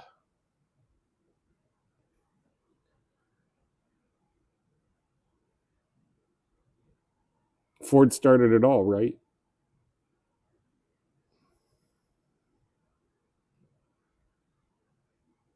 There's a little bug flying by my phone. Okay. Yeah, Michelle sent me a message, says she wants me to come in soon. So we did go 3 hours and 23 minutes and still counting. That's pretty good. So I'm gonna sign off. I'm gonna thank you guys for coming. You guys all came again. I'm very grateful. Built Ford tough, yep. Or it's fix and repair daily, I guess, right? Found on the roadside dead. Effed up rebuilt Dodge. Now Leisure's gonna get mad. No, I like Fords now. Absolutely love my truck. I got the 4.6 liter. I don't know. I don't know if it's 2-valve, 3-valve. It's a 2-valve. Yep. So we're gonna call it. Had a good little chat tonight. I'll thank all you guys for coming. Hope you guys have a good rest of the week. I won't see you again until next Tuesday. Of course, Leisure will always comment on every video, so that's so great. He helps the algorithm. Leisure, you help the algorithm. I'm telling you, you make my videos go. So yeah, I'm gonna sign off. Call it sayonara. See you later. Have a good night. Have a good rest of the week. Thanks for coming. Kim was still here. Thanks for coming, Kim. I hope Buff starts feeling better. Miss you guys. Normally we would come to your stream tonight and tell everybody and have a good time over there. So yeah, I'm signing off. Thanks for coming, guys.